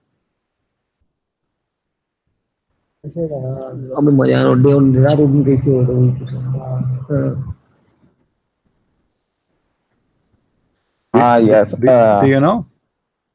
Yes. I heard your question. Yeah. I'm trying to give you answer. I'm thinking about that. Okay.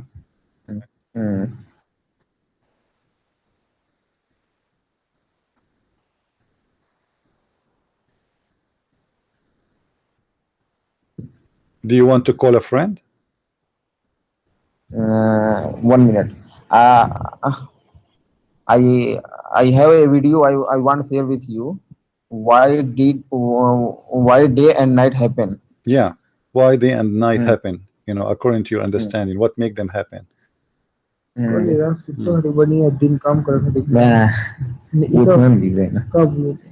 the reason behind day and night? Why day happen? Why night happen? This is not the question. This is not the Yes. question or the reason behind them. I'm saying how they happen. How they happen. How they happen? Yeah, how Yes, they happen. yes. How the Day day and the night. Like how, दिन और रात कैसे होते हैं? yeah, why we have day and why we have night? What happened exactly? Yes. itu हमारा मुंह बताइए. Okay, yes, I'm giving your answer. Now wait 1 minute. All right. Well, call me after a few minutes. Go and look for the answer and call me when you are ready. All right. What? Just give me a call. Give me a call when you get the answer. You know, this is the example of the Muslims who believe in Islam. I mean, this is a very simple knowledge, but yet the Muslims, they have no idea what they talk about. What rotation and rotation. The Quran is saying clearly there's no rotation, first of all, and Muhammad is saying clearly that the reason for that, the sun itself, it goes. If we go right now to Google Earth, let us switch to Google Earth. All right, this is Google Earth, and I'm going to show you the situation right now of the Earth. As you see, this is the Earth, darkness, and the other part, which is USA, South America, etc. Right now here for me, it's the daytime still. The sun, So Muhammad's explanation that the sun goes every day is a fiction explanation. And as we heard Mr. Rahman, he said everything Muhammad is saying is not from his own. This is coming from God. Muhammad is fabricating news for us, fabricating answers, because there's no way God will say such a thing. All right? So according to Muhammad, wake up in the morning here, and then the sun goes travel to the west. This is the west, and here there is the throne of Allah, the chair of Allah, and the sun sit down underneath of the throne.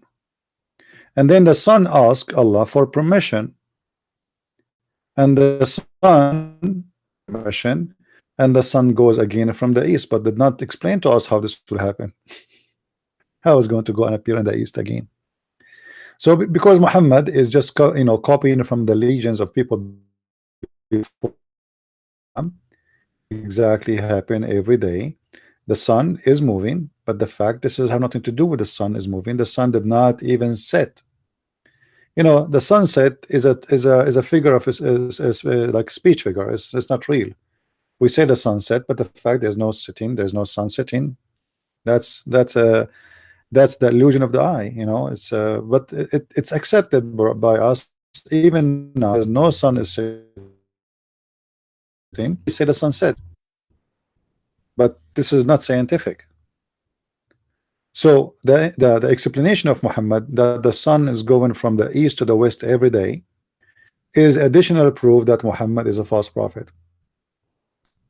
How Muhammad makes such a mistake? And remember, Rahman, we heard him saying that everything the prophet he say is not from his own, it's from Allah. All right, now if you look with me here in the screen, this is the sun. All right, the sun is here. This is why this part of the earth from here is facing the sun and it is still sunny, but this part here in the other side here is dark because it's not facing the sun. So it's a very simple logic, simple science. It's not like a mystery or something huge to understand. But at that time, the time of Muhammad, people are ignorant, and Muhammad showing his ignorance. However, I am not blaming Muhammad for being ignorant at that time. Maybe if I was exist in his time, I will understand it the same way too, trying to figure out how this happened. But this is not the point. The point is Muhammad, he claimed that he is getting his information from the Creator. Not discussing Muhammad being wrong in science, because I can be wrong in science too, even today.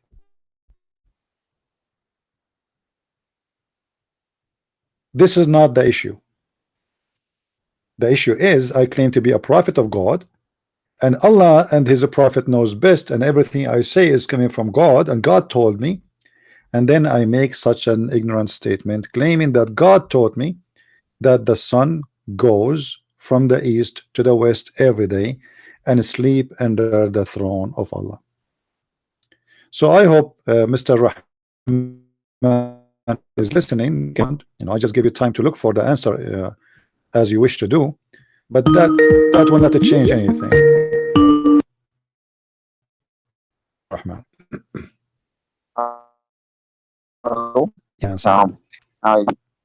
Yes, I have find your answer. Okay.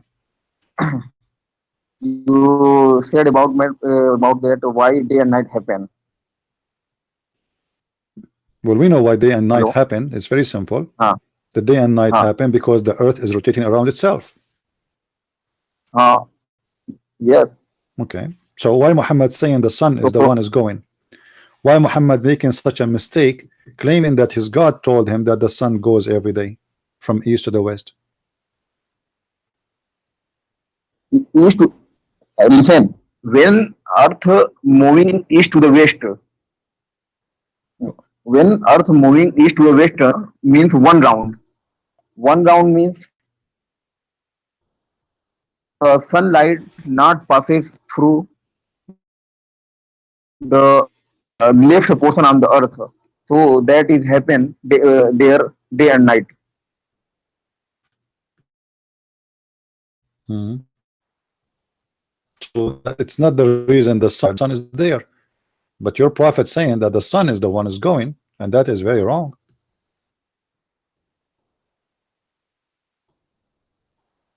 How it's a mistake.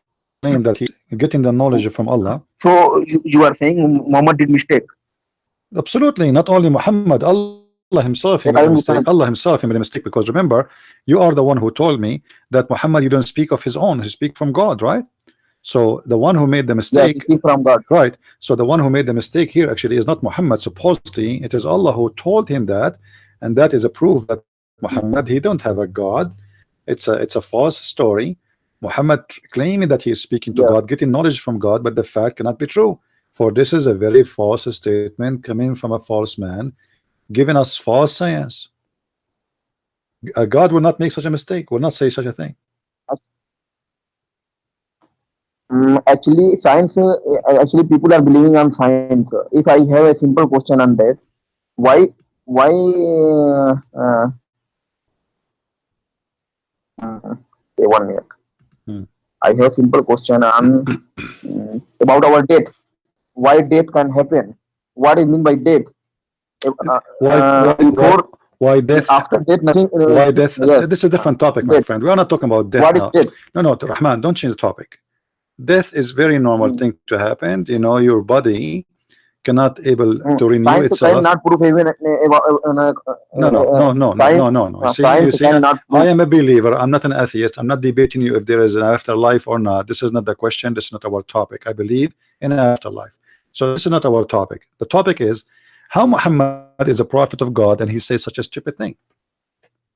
How he say the sun goes every day from the east to the west. This is the topic. As you said, he claimed that he is getting this information from his God. Maybe people got the wrong meaning of the Muhammad. Maybe. No. You see the story. Rahman.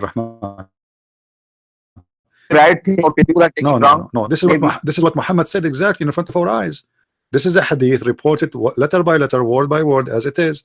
So it is not you getting it wrong. Talking by which hadith? Huh? Yeah. Qur'an. Yeah. This is Sahih al-Bukhari in the front of your eyes. And even Muhammad, Bukhari, hadith number 3. My friend, and not only that, Muhammad is quoting the Quran. He says this is the explanation for chapter 36, verse number. I have it in the screen. Chapter? Hadith. He's explaining a chapter in the Quran, chapter 36, verse number 38. So this is obviously is coming supposedly the statement of Allah. Look what he said here, and that is the interpretation of the statement of Allah. And the sun runs to its fixed course from term of decree. So Muhammad for the Quran. So for what Allah said, they claiming that this is what Allah meant when he said that the sun run. He mean that the sun run every day from the east to the west, and this is why the sun goes and set. And he asked the question during the sunset, as you see here with me in the hadith. So how Muhammad he receives such a false information from his God? If this is God and this is Allah and this is the true God for you Muslims, how he can be true? You mean why Muhammad said sun goes to the east to west? Yes, why? Because this is false. This is false. He claimed that the Quran, Allah told him that the sun runs every day in a fixed course. How he explained that? He said the sun goes every day at the sunset. He's asking a guy with him, his name is Abu Dhar. He said to him, do you know where the sun goes? The guy, he says, Allah and his prophet knows best.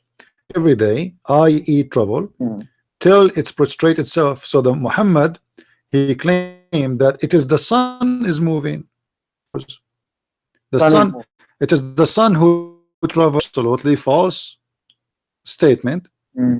and science is Yeah, totally opposite. actually yeah. Sun is not moving. That is absolutely wrong. I know that. Yeah, so the sun is not moving. Earth Thank is you. moving. Okay, Earth is moving. the sun is not moving around the earth in this case every day.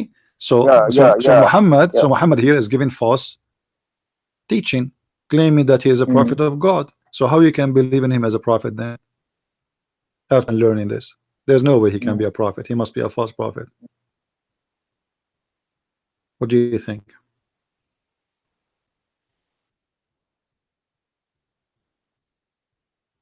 I invite you, my friend Rahman, to denounce Islam right now and to leave Islam. Obviously, this is cannot be a prophet of God. This guy is making up stories, claiming it's coming from God, but it is very simple to understand that there's no way that this is God talk.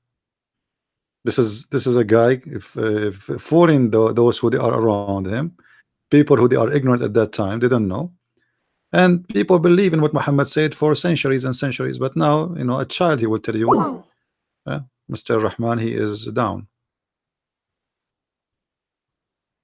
Guys, is my voice bad? Is my voice bad?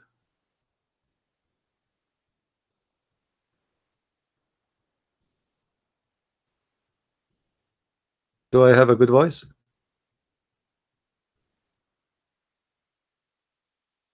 He's saying his voice is bad. What I can do to his voice? Broken?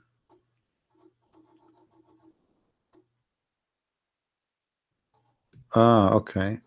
Well, maybe the internet is not good speed enough. Let us see what we can do. Let us close Google Earth. Many applications are running. So anyway, I invite you, Mr. Rahman, to call me back and to denounce Muhammad, and I invite you to believe in the Messiah. Muhammad, obviously, he is making fun of you, lying to you, claiming to be a prophet of God who earned knowledge from God. Hello? Hello. Yes. Hello, brother. How are you? We are live on I air. just want to ask a question. Yes. If Muslims are true or right, why are they hiding? Well, you know, put yourself in their shoes. I mean, it's not easy to be a Muslim, and those questions are being asked. If I am a Muslim, I will hide too. Sure. You know, Like the other guy, Indian guy you were talking to, he went away and he hid when you say denounce Islam. yeah. You know, somebody saying I have to provide Mr. Rahman more evidence to make him leave Islam. That's not true, because if I am a liar in once, I am not a prophet no more. That's it. Correct? If I prove a person correct. that this person is lying about him receiving knowledge from God, and then we discover that this story is false, I do not need more reference.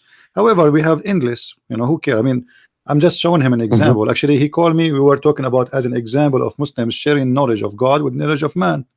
It was not the topic really to speak about the sun sitting as wrong, but he called me during that time, and this is why I asked him this question. However, we have tons of proofs that Muhammad is a false prophet, but one of them is enough. You know, there is no need. You know, if I say to you, God spoke to me yesterday, and He told me the sun goes every day from the east to the west, and this is how the sunset happened. You know, and you do not need to listen to the rest of my story. That's it. You know that I'm a liar. You know, that's it. So what more evidence you need? You know, one reason is enough to prove everything. No more evidence. Right. I think you should show him the hadith where Aisha got syphilis. Aisha and other syphilis. Yeah, when Aisha got syphilis, and when Muhammad was squeezed by Jibreel. I don't want to change the topic. Let's focus on one topic for now. You know, we don't want the Muslim to think we are here to make fun of them. You know, we are here to help the Muslims and not to make fun of anyone. Muhammad cannot be a prophet. He is using the ignorance of people at that time. This can happen, you know, like at that time this can be accepted. Why? Because people do not know. People are, you know, uneducated. Not long time ago, actually, you know, until now there's people believe in magic. Until now, in the year 2018, there's people believe in crazy stuff. So imagine in the time of Muhammad how ignorant people are. So this person, he did not say to him this is not true, because they don't know better. And Muhammad is using their ignorance to fool them, claiming that he got his knowledge from God. But today, you know, there is no way that we can believe that this is true. You see, as I said, I don't blame Muhammad to believe in such a thing. This is not my point. Because if I believe in it, if I was in his time, maybe I will believe in the same thing. Maybe, you know, because I was, you know, at that time everybody is ignorant, and you know, we can't see what's happening really. So our knowledge is limited. But the problem is he claimed that this is what his God told him. His God, yeah, who is a liar. It's not him believing this is what happened. A personal opinion, no. A personal opinion. Anyone living in the time of Muhammad, as I said, he can believe in this, because at that time people believe in many things which is fictions, you know, and people have no scientific answers. Even scientists in that time, they were guessing. Like some scientists believe the earth is flat, you know, at that time.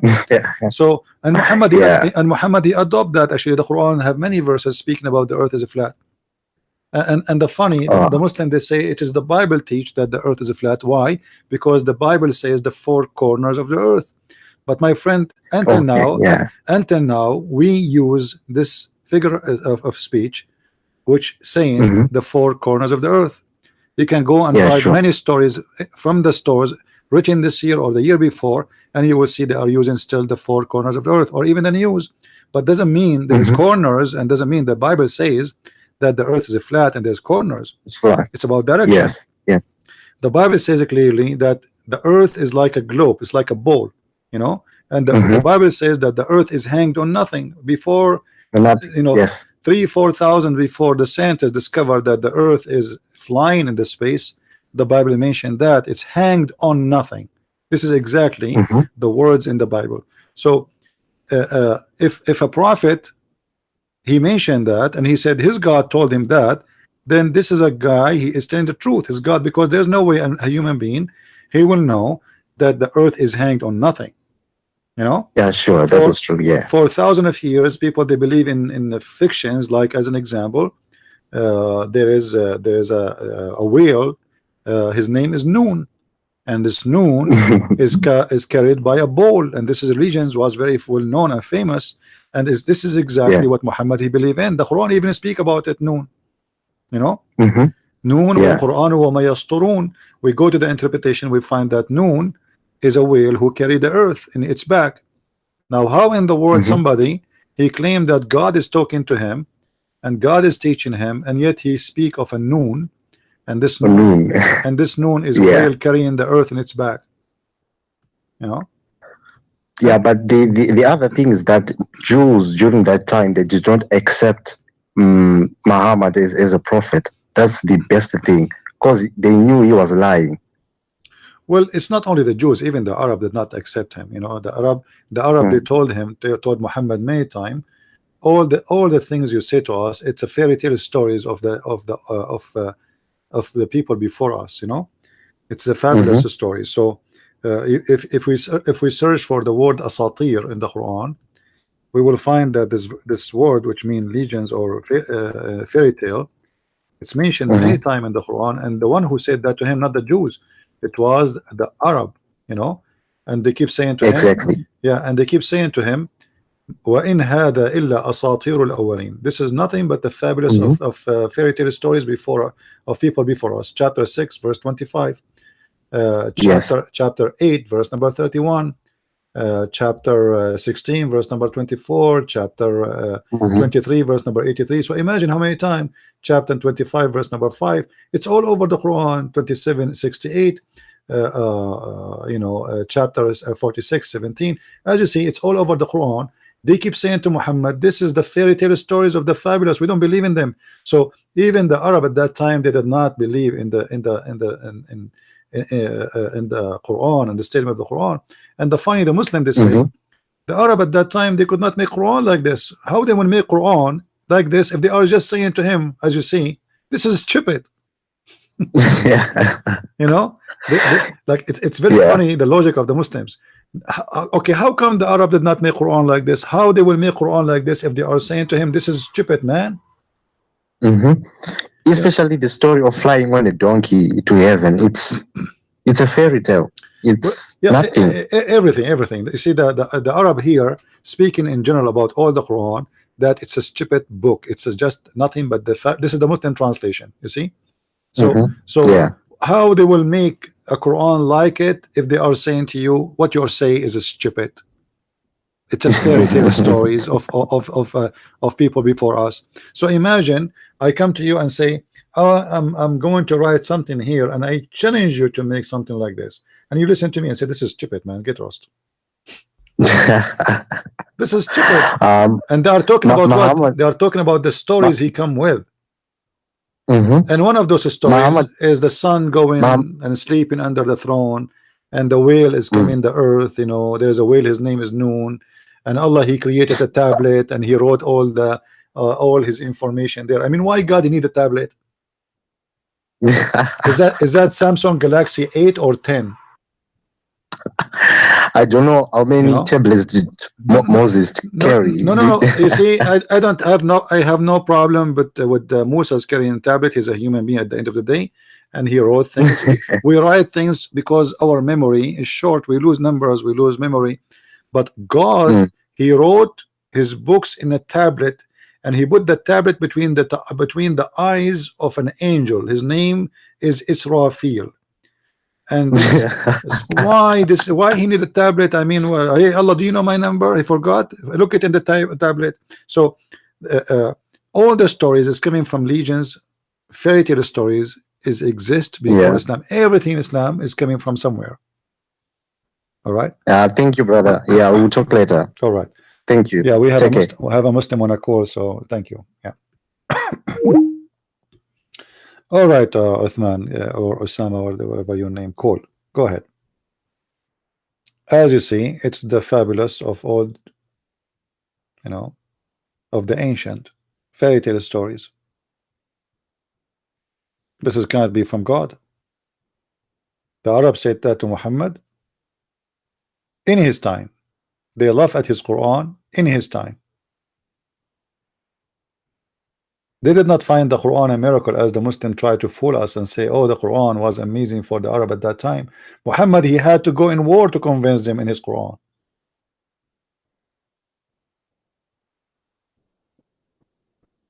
And one of the funny things, the Muslim, they say the Quran is a miracle or full of miracles, that the Quran itself says that Allah refrained from sending miracles. How the Quran says Allah refrained from sending miracle, but the Quran itself is a miracle? It's like, imagine saying, the word I will say to you, it's a miracle, and then the word I say I refrain from making miracles. That is stupid.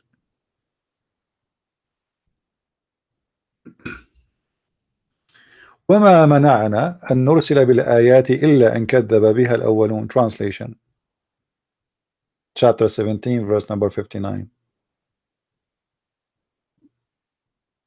Read with me carefully. And we refrain from sending signs. We refrain from what? From sending signs.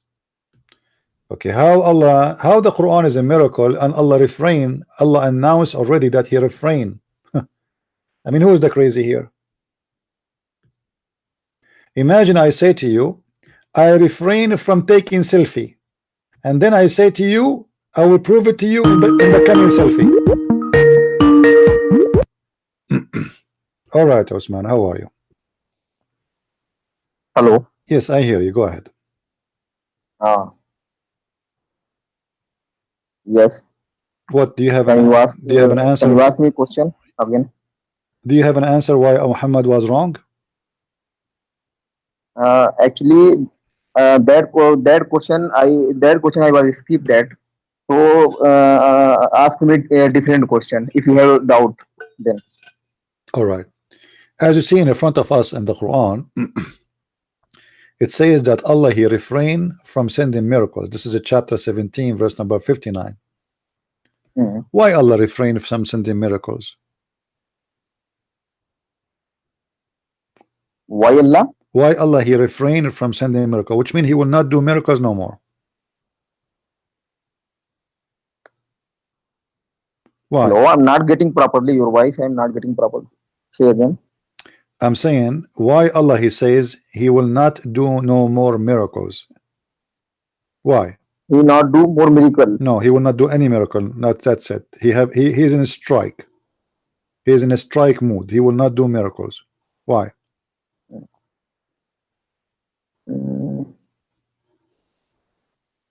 Why Allah did not do strike during Jesus' time, not Musa's time, all the prophets before Muhammad?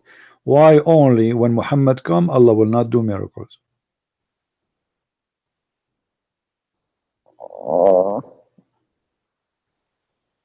Give me the explanation more. If I understand, I'm not understanding your question. But what is the main purpose of you asking that?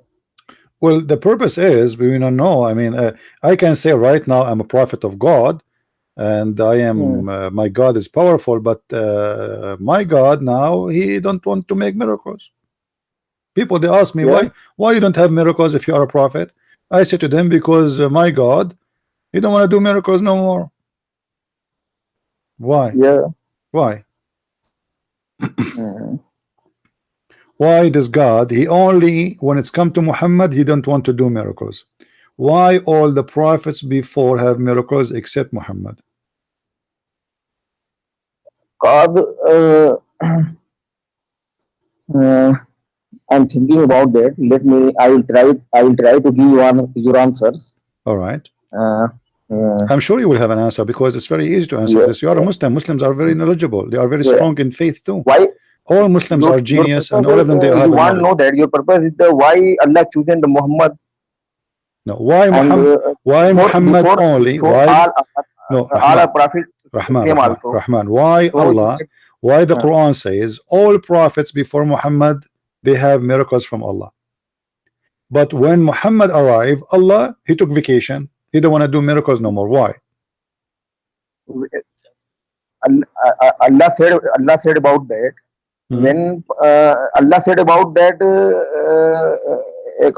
about Muhammad, if Muhammad is came, I mean in the Bible and in the other book.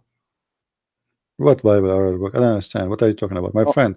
My question is very simple. Listen. And the other book, focus. They have informed about that. My friend. One prophet. Focus with me. Focus with me. Focus Muhammad. He will become there in Makkah. Okay. Yeah, but this is not the question, Rahman. Focus with me. Okay, breathe. Okay, breathe. Okay, relax.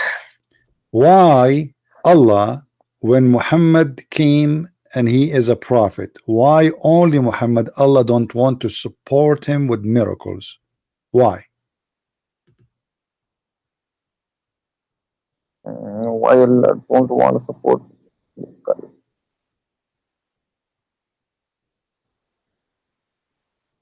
1 minute. I will. I can skip this question. Well, if we keep skipping questions, I mean, we will never answer any question. You are the one who asked me to change the question, the one before it, right? So we have to go. No. Yeah. What was? We keep skipping questions. If I know answer, then I will give. I will try to give you answer. But this is too complicated for me, so I'm thinking about that. I will. Well, I think, my friend, all my questions are complicated for you. I mean, if I keep skipping, this is very simple. Why Muhammad don't have miracles and why Allah he don't want? Why? I mean, this is very simple. Where's your friend there? He can help you. Your friend is there? My friend all are sleeping here. So what do you think? Why Muhammad, his God, he don't want to give him any miracle? What happened? Allah is out of them? The box is empty? Why? Why Isa he have tons and tons of miracles? Why Moses he split the ocean? Why all the prophets, even the Quran speak about funny miracles like the rock who gave birth to a camel and she's pregnant? I mean, why? Why all those miracles happen to all prophets before Muhammad, but when it's come to Muhammad, Muhammad have none? What happened? Muhammad Have none. There's none. It says the Quran, Allah he refrained to give him miracles. He gave him none. Allah did not give Muhammad any miracle. That's what the Quran is saying. What happened?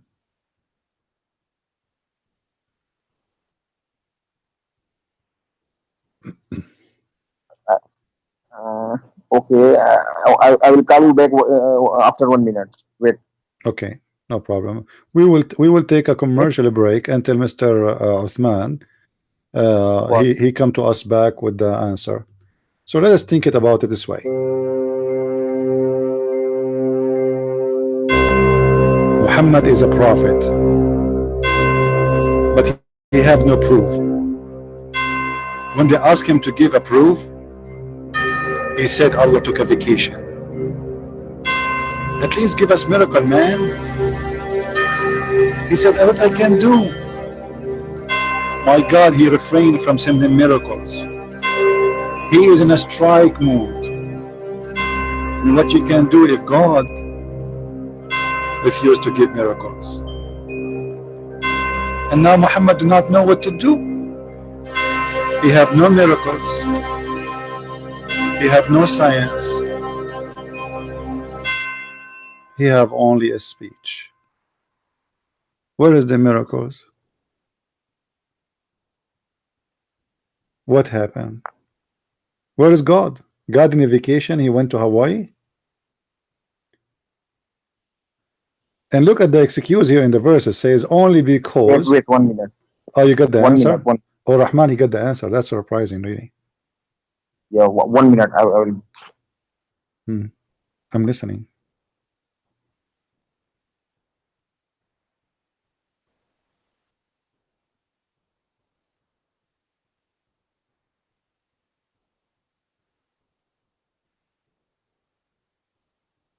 Somebody is saying, what about splitting the moon? No, the Quran does not say Muhammad split the moon. The Quran says that the moon is split. That's it. Nobody knows who split the moon. You see, actually, it's funny that people don't even read the text. That Quran, Muhammad is quoting, he is copying a poetry made by an Arab person whose name is Imr al-Qais, who said that the moon split, and he's talking about his girlfriend when she appeared at night. So when she come, it's like the moon is split, you know, because supposedly she is very white. The Arab, they love white women. They don't like dark-skinned women. So he is making a poetry about this woman who is so beautiful because she is so white, and as if it is, the moon is split. And Muhammad copied it and put it in the Quran. But even that verse does not say that Muhammad split the moon or Allah split the moon. It just said the moon is split and the judgment day is near. And actually that statement in the chapter of the moon prove another proof that Muhammad is a false prophet, because Muhammad there, by copying the poetry and making it a religious statement, he just gave us a false prophecy that the judgment day is very near. But that never happened. What is the judgment day? Here we go. The moon did not split, and there's no judgment day is near.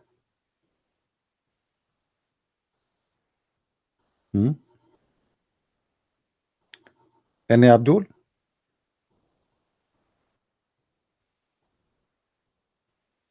Hello?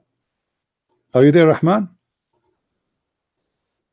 Look like Rahman, he took a nap, maybe.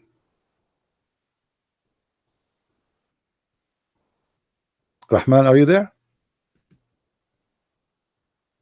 Hello. Yes, Rahman. What happened? What happened? Where you go? Yes.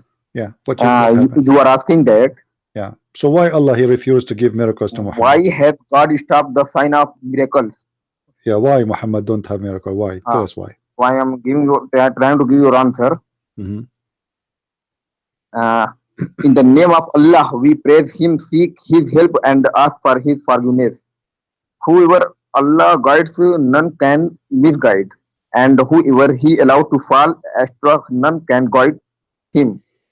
All right. We bear witness that there is no one, no ideal, no person, no grave, no prophet, no imam, no guide, nobody worthy of worship but Allah alone, and we bear witness that Muhammad Rahman, hold on, hold on. Rahman was servant Oh, and the kitab his messenger. Rahman, what does have to do with my question, man? Are you going to give me a story, a figure of speech? Why Muhammad don't have a miracle? Take a bus and go around and tell me a speech. I want the answer. I don't want a speech. Why Muhammad don't have miracles? What do you mean we bear witness? You bear witness for what? You bear witness there's no miracles. Are you bearing witness that there's Muhammad have no miracles? And this is your answer? I let you go and check and give me the answer to come back and tell me what is the answer why Muhammad don't have miracles, and you came to give me a speech that we bear witness that Muhammad is a prophet. Why Muhammad don't have miracle? Yes, why Muhammad don't have miracles? The Quran says that. The Quran chapter 17 verse number 59. How many times I need to repeat? Why Muhammad, Allah did not give him miracle? This is what the Quran is saying. Allah, not me. He is saying I refrain from sending sign to who? To Muhammad. So what do you mean I bear witness that Muhammad is a prophet and Allah is God, blah blah blah? What does that mean? The question is have nothing to do with your answer. Why Muhammad, his God, did not give him miracles? Why?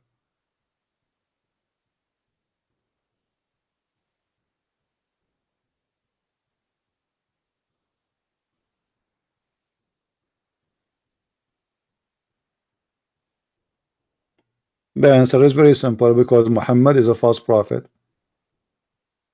His God does not exist. Hello. Yeah, I hear you. Why Muhammad, his God saying I will not give Muhammad miracle? Why Muhammad don't have miracles? Yes, why? The Quran saying that, not me. The Quran. This is not my. The Quran saying that Allah did not give Muhammad miracles. The question is why? No, Allah has given a lot of miracles. Where? To Muhammad. Where? When? Show me where. Moon. You can see the moon. With the moon? That doesn't say that. Muhammad no, in the Makkah people said my friend. About the miracle. My friend Rahman.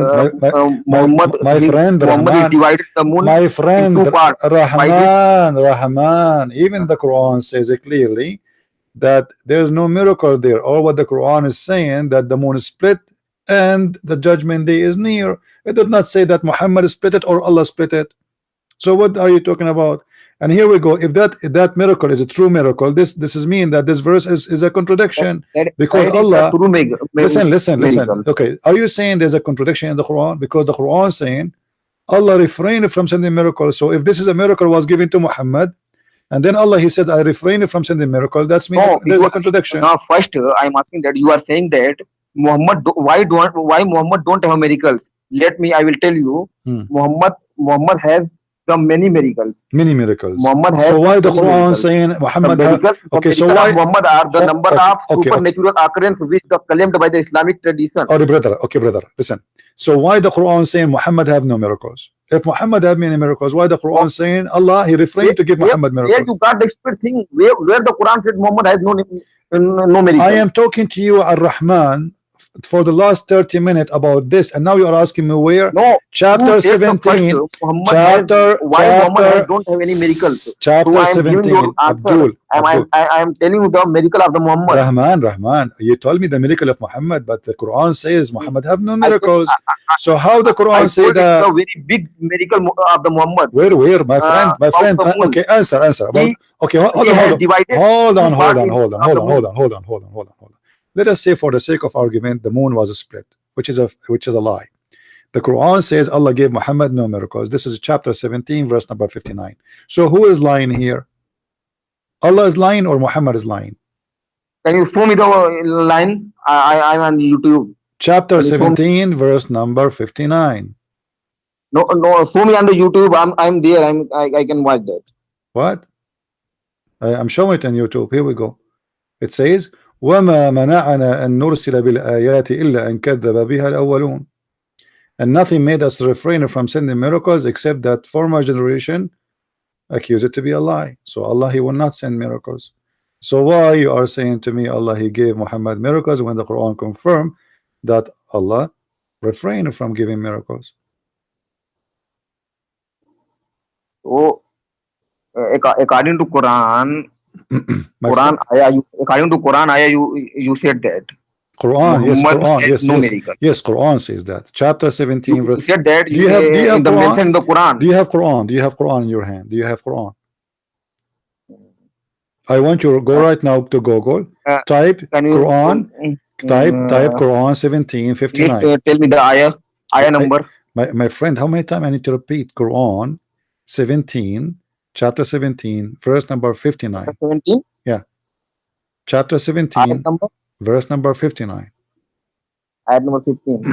Can we repeat once again? Ayat number.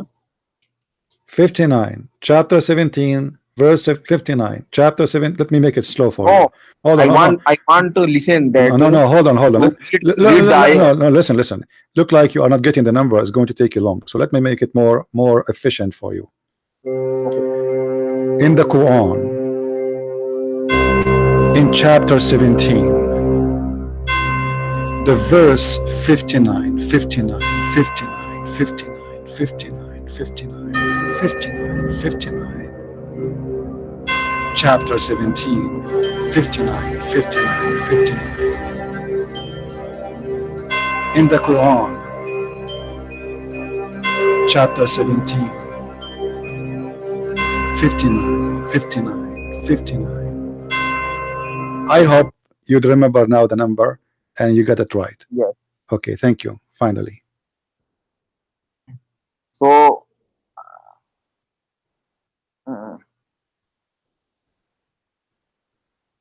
hello. Hello. It's me you are looking So for, Rahman. What's actually, happening, you Rahman? said Come on. that. What's happening, Rahman? I mean, obviously, it says in the front of you, and we refrain from sending signs. Okay, Allah, He said He refrained. So how Muhammad have miracle and Allah refrain from sending signs? There's something wrong here. One of them is lying. Either the Quran is lying or the Quran is lying. What was there in the Quran that is wrong. This is the Quran. The Quran says that. I just gave you the verse, the number, the chapter. I know that. Yeah.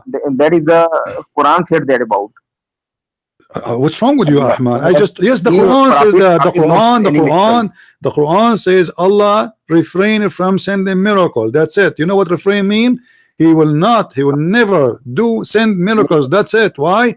Because further generation. But according to Hadith, according to Sahih Muslim, according to Bukhari, there is mentioned. Brother. Okay, so are you saying? Okay, which one? So now who is lying? Allah in the Quran or Sahih al-Bukhari? Who is lying? This is Quran. Allah is talking now. But who is the liar? Sahih al-Bukhari or the Quran?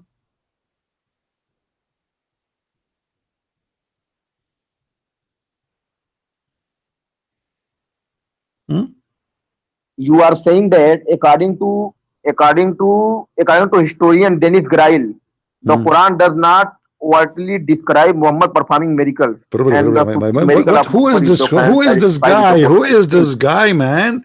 Don't tell me a guy according to who is this guy? He's your prophet. We have Quran and we have your prophet, and the Quran saying, I refrain from sending miracle. Are you going to say to me according to Zakir Naik? Okay, let me bring you Zakir Naik, brother Thitter. They're asking a question. How come the Quran said that Allah refrained from sending miracle? The answer is very simple. Sometimes you are in the mood to send miracle. Sometimes you feel dizzy. Sometimes you want to vomit. Sometimes you are pregnant. But you are not pregnant all the time. So sometimes you give baby. Sometimes you have no baby. At the time of the Prophet Muhammad, Allah have no babies. So he have no miracle. Thank you very much. What is the answer? Why Allah did not give miracles? In the time of Muhammad only. In the time of Isa, he have a lot of miracles. In the time of Moses, he have a lot of miracles. Everybody have miracles except Muhammad. What happened?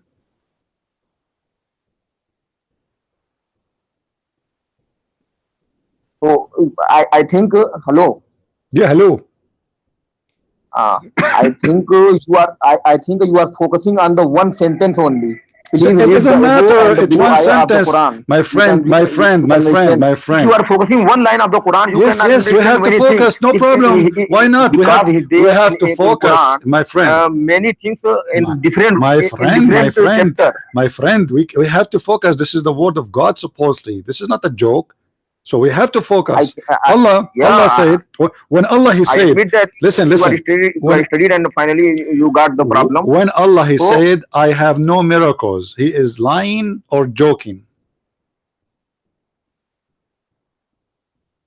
He is saying. Oh, that's why I am saying that you are focusing you are focusing on the one line of the Quran only. So what? You are the you have not focused on the below and No, above I and the focus below of in the the whole. Quran. I can focus. We can Line of the Quran. focus. No problem. What No, is the meaning actually? no. We focus in the whole Quran. But this line is very important, proving that Muhammad is lying when he say he have miracles, because it says Allah he gave Muhammad no miracles. He refrained. So where is the truth?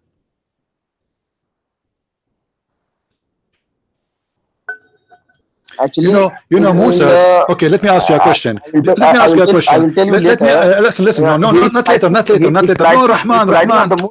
Rahman. He Not is, later. he is Not he is later. not mentioned in the Quran. He is Rahman, writing of the moon. Rahman. Not later. Moses is a Jew.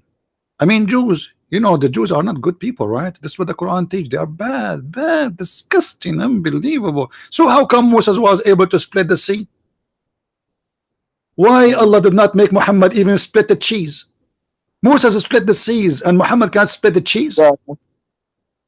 When that the Musa, that is the story of the Pharaoh. Yeah, I know, but Moses, this is a miracle of God. Okay, this is the miracle of God. Okay, listen. I know. Quran, he will the Abdul. Listen, my friend. Okay, why Moses the Jew? He's a Jew. I mean, God, Allah, he didn't like the Jews. So why he made them split the sea, but Muhammad can't even split the cake? You tell me he split the moon? How he split the moon if the Quran saying Muhammad have no miracle? I want an answer. Why the Jews, which Allah he don't like them, he gave them tons of miracles. All the prophets of Islam, they are coming from the Jews.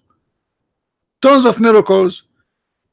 So why they have tons of miracles, but Muhammad he can't split even the cheesecake? And the Quran says it clearly, I refrain from giving miracle to Muhammad. Why? What happened? You are focusing on the one line only. It doesn't matter. One line is very important. This line is very important. I cannot ignore it. This is God talking, my friend. This is not a Mickey Mouse. If Mickey Mouse says that, listen. If Mickey Mouse said that, I can let it go. It's a Mickey Mouse. If Zakir Naik he said that, okay, I will concern to my friend. I will concern to my friend. Is your friend a scholar? He's a scholar. Yes. Okay. Why you don't make him call me? What do you think? If your friend is a sheikh, I will ask to him. Why in Quran is not mentioned that? I want you to make him call me. Listen. Rahman, let me tell you something. As long your friend is very strong and very powerful, if you make him call me, he will be able to refute me easy. So I think it's best for your interest to make your friend and tell him why you don't call this guy and shut him up. You know, he can do it easy. He is knowledgeable. So ask your friend the sheikh to call me, and everybody will laugh at me. I mean, people, they will be dying laughing at me if your friend call me, especially he is very knowledgeable. What do you think? Okay, I will try. All right. Now I will say. All right. Okay. Do you want to say something else, Mr. Rahman? Do you have anything to say? Actually, I have studied about the Quran. I know.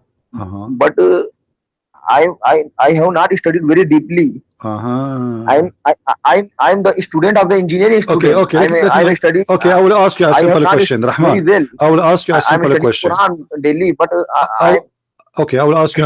I will ask you a simple question. Why the Prophet he said when you go to the bathroom you have to shake your penis 3 times?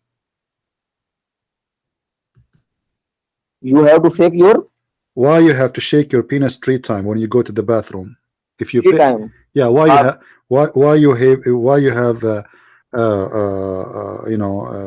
to shake your penis 3 times? Why not 4? I mean, this is simple. You do not need, to stir so much. Yes, I understand. Why 3 times? Why 3 times? I heard that there's a guy he shake it 4 times and it fell apart. It came out because it's like made in China. Why 3 times? No, 3 times. Yeah. 1 minute. I'm thinking. 1 minute. 1 minute. I will try to give you 1 minute. Wait.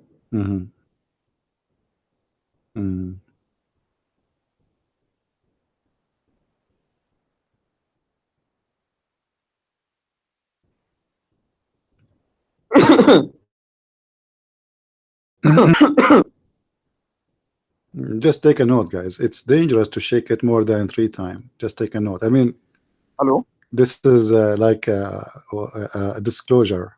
Wait.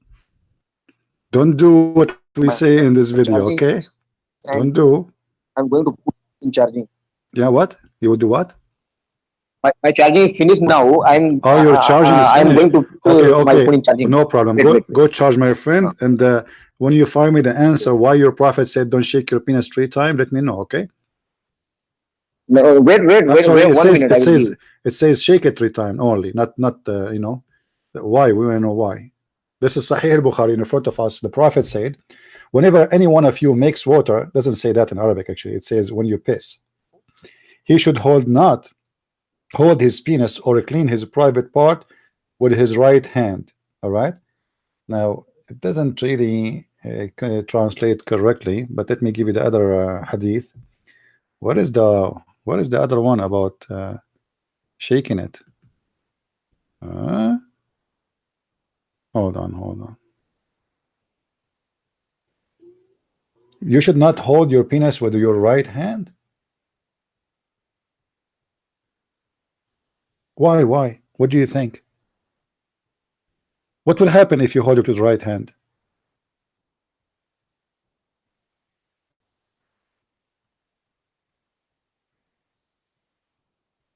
If there is any Muslim around?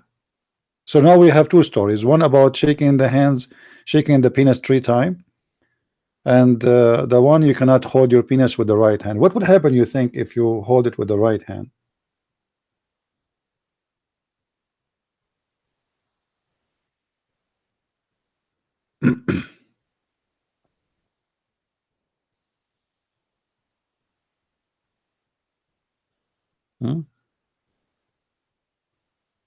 Hello. Yeah. So why you have to shake it 3 times, and why you have to hold you cannot hold it with the right hand? According to Quran, Uh-huh. there is the rule of the similarly here the penis and the vulva must be washed with water after urinating.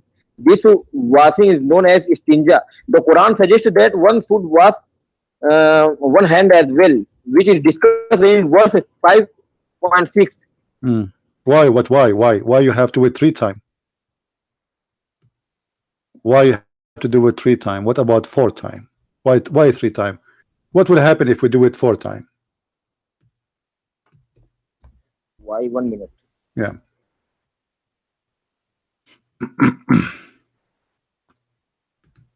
Because some people here, they are worried if they do it like 4 times or 5 times. If there is a risk.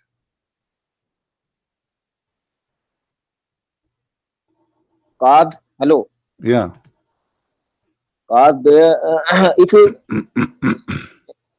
there is the little urine come out from the penis, so that's why. But why 3 times? I mean, do it 4 times.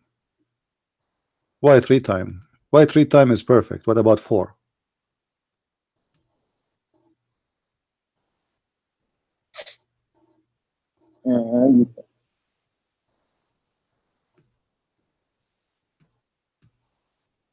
Is that scientifically correct? Like, you know, if you do it 3 times is better than 4 times? No, that is not.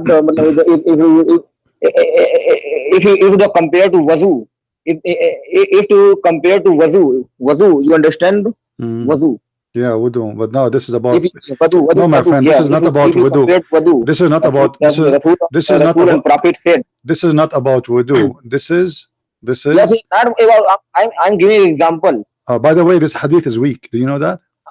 Do you think this is about? Do you think this is about a weak penis because Muslim they have weak penis? Why you have to shake it 3 times? Okay, my friend. Okay. Let us say it's wudu. Let us say it's wudu. Why you have to? Rahman. Why? Yes. Rahman, why you have to shake it 3 times? This is the question. I don't care why. How, you know? I mean, what the purpose at the end? But why 3 times? Why you have to shake your penis 3 times? What about 4? What about 2? What about once? What about 10? Why 3 times? because is the 3 time called the full satisfaction. Danger will happen if you shake it 4 1 times. minute. You think like the person will die or something? I heard that there's a No, it's not danger. and you said that if a person he shake his penis 4 times, the penis will broke pieces. I don't know. That is the wrong. So why 3 times? What the purpose of 3 times? What is this about? You know, Muhammad, he said you have to clean your ass. You have to clean your ass. Listen. Ahmad, Rahman. You have to clean your ass with the 3 rocks. You have to shake your penis 3 times. You have to blow your nose 3 times. I mean, why everything 3 times? Why you have to use 3 rocks for your ass? What about 4? We'll make it cleaner. If you go in the deep, Rasul, a prophet said that even and about that even and odd. Odd is the odd is the sunnah. Odd is the sunnah. Sunnah. Three means is the sunnah. Yeah, but why 3 times? I understand this is sunnah. Sunnah is just the practice of Muhammad. This is what sunnah mean. So why he practiced that? Why he shake his penis 3 times? Why Muhammad and why Muhammad is telling you that? I mean, what happened to you? Did you shake your penis 3 times last time? When you went to the bathroom, did you shake your penis 3 times? What will happen if you do it 4 times? Did you try it 4 times? Like, do Allah accept you as a Muslim if you do it 3? If you satisfied, you have cleaned. Okay, no, okay. If you do it 4 times, you have all right, Rahmat. If you do it 4 times, you have not certified that you have right. You okay. have washed your penis 3 times. Hold on. If you do it 4 times, that will make you cleaner. If 3 times will make you clean, then 4 times will make you cleaner.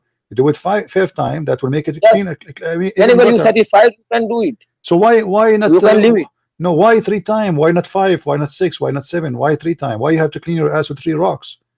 What about 4 rocks? I'm saying that 3 is the sunnah. 3 is the sunnah. Everything. I know, but why? Wash your mouth 3 times. Wash your hand 3 times. I know that this is what Muhammad did. You are repeating yourself. You told me that. You keep saying this is sunnah. This is sunnah. Sunnah mean nothing except that Muhammad he did that. But why? Why he wanna clean his ass with the 3 rocks? That is the point. Why? Muhammad did that. Why? But why? Not only he did, he told you to do that. Why? Yes. He told us. Right. So why 3 times? Why he insists with the 3 times? What is the connection between 3 rocks and the cleaning the anus of a man or a woman?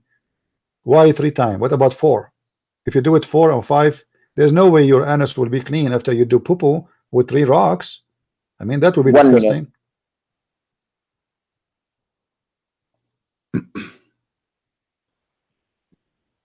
By the way, guys, you just remind me, I need to go and do shopping tomorrow for some rocks. My bathroom is, I have no rocks no more. I'm in trouble.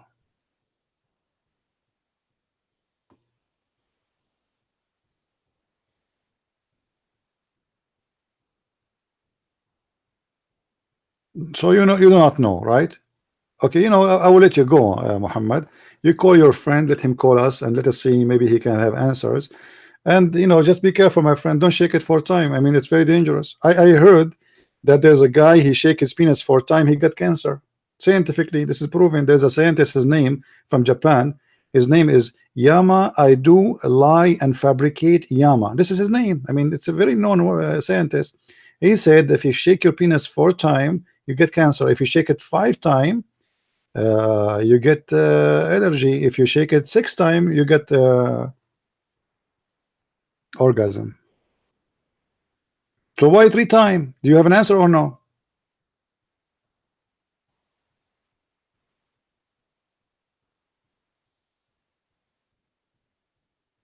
All right, look like Rahman need to do some search. He will call his scholar and he will get the answer for us very soon. Thank you, Rahman, for calling. Let me know. I mean, as you see, those Muslims, this guy is a victim of this cult. I mean, he do not know what this Islam is about. He have no idea. Why? Nobody care. Muhammad said, Muhammad did. The Prophet, he said, the Prophet did. But why he did and why he, what for, and nobody want to discuss. The Prophet said the sun set in the murky water. Why he said that? That's stupid. Nobody knows. Allah knows best. And Allah and Muhammad. Do we have any other Muslim he would like to call us live on air? He will take a challenge and challenge Christian Prince. And don't forget, I'm not going to ask you about shaking the penis no more. Topic is, let us go to something more serious. They want to give us a topic, something very serious. Huh? Anyone?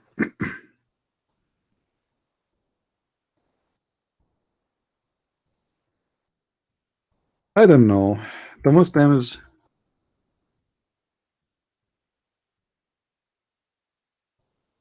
somebody can even believe to be a Muslim for a second. I mean, this religion is really crazy.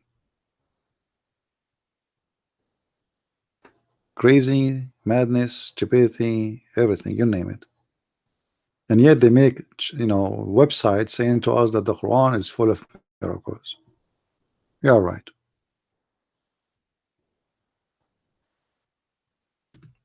Any Abdul?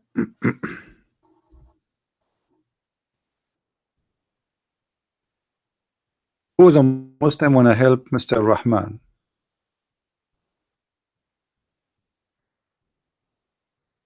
Anyone? Nobody? Don't forget to subscribe to our yet, and if you are subscribed already, don't forget to share button 3, all right, because that is a sunnah. So if you are not subscribing and you are a Muslim, and subscribe,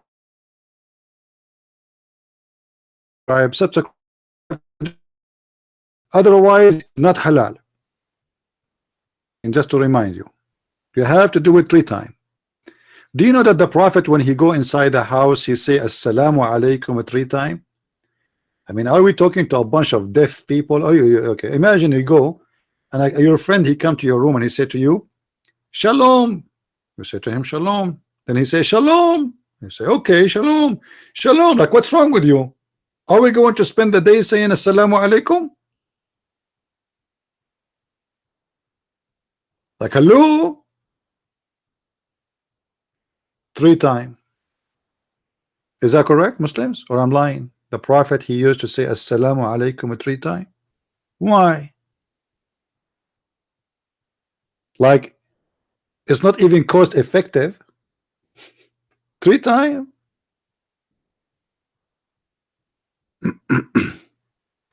No, though, the Muslims number is shrinking. What, 1.7 and 2 billion soon? All those numbers are fake, my friend. Just give people freedom and you will see no Muslims left in Islamic countries. You guys, you have no idea. When the Muslims, they calculate the numbers of Muslims, they count me, and they count all the Christians in the Middle East, and they count all the Christians in Africa. They count even the Christians in Russia. Anyone who is a member in the Islamic Council, they count him as a Muslim. False numbers. Don't fool yourself. Islam is dying very fast and shrinking. Now, who is going to call me? We are out of Muslims. If you like what we do, don't forget to subscribe, and so you will be informed when we are live on air. Usually every day around 4:30. Not every day, sorry. Let us say Saturday, Sunday, Friday, and during the week. I don't want to have really a schedule, but most of the week we will have broadcast around 4:30. Except maybe Sunday sometime I might do it earlier, so people who live in different locations, Zoom time, they can join us. But anyway, you can don't forget to subscribe and share with your friends. And if you have young ones, let them join us, because you see the Muslim, they target your young children's, try to fool them about the amazing Islam. And what we do here is very important, to give the flu shot so your kids will not get sick with this stupid cult. Many of the parents, They don't warn their children about this cult, and they teach them nothing because they, the parents themselves, they have no idea what Islam is about. So my friend, what we do is very important, and it's not a joke. You don't want your son one day to come back home and he's saying to you, I became a Muslim. That will be a very horrible news. So bring your children's, let them listen, let them laugh at this cult, and then they will see how stupid this religion is, and nobody can fool them ever. You know, it's just a matter of some education, nothing more. After you get educated, nobody can fool you. But when you are ignorant, anyone can sell you anything. You know, people they get let us say they screw their life because of their ignorance, not because of their knowledge. So be careful. A little bit earlier, please. All right. I will shake this topic with the angel Jibreel 3 times, and we will see if we can shake the hours a little bit earlier. Is that good? Yeah. Is it okay to make it 3 minutes earlier? Oh Lord. Anyway, I'm so glad to have you, all of you guys here. I hope you guys you learn good today. And I want to say thank you to Mr. Osama Rahman. He's a nice person. Try his best to defend his religion, and I will be waiting for him to bring me his sheikh, the scholar he have. That will be very interesting if we hear that a Muslim scholar is going to call a Christian prince live on air.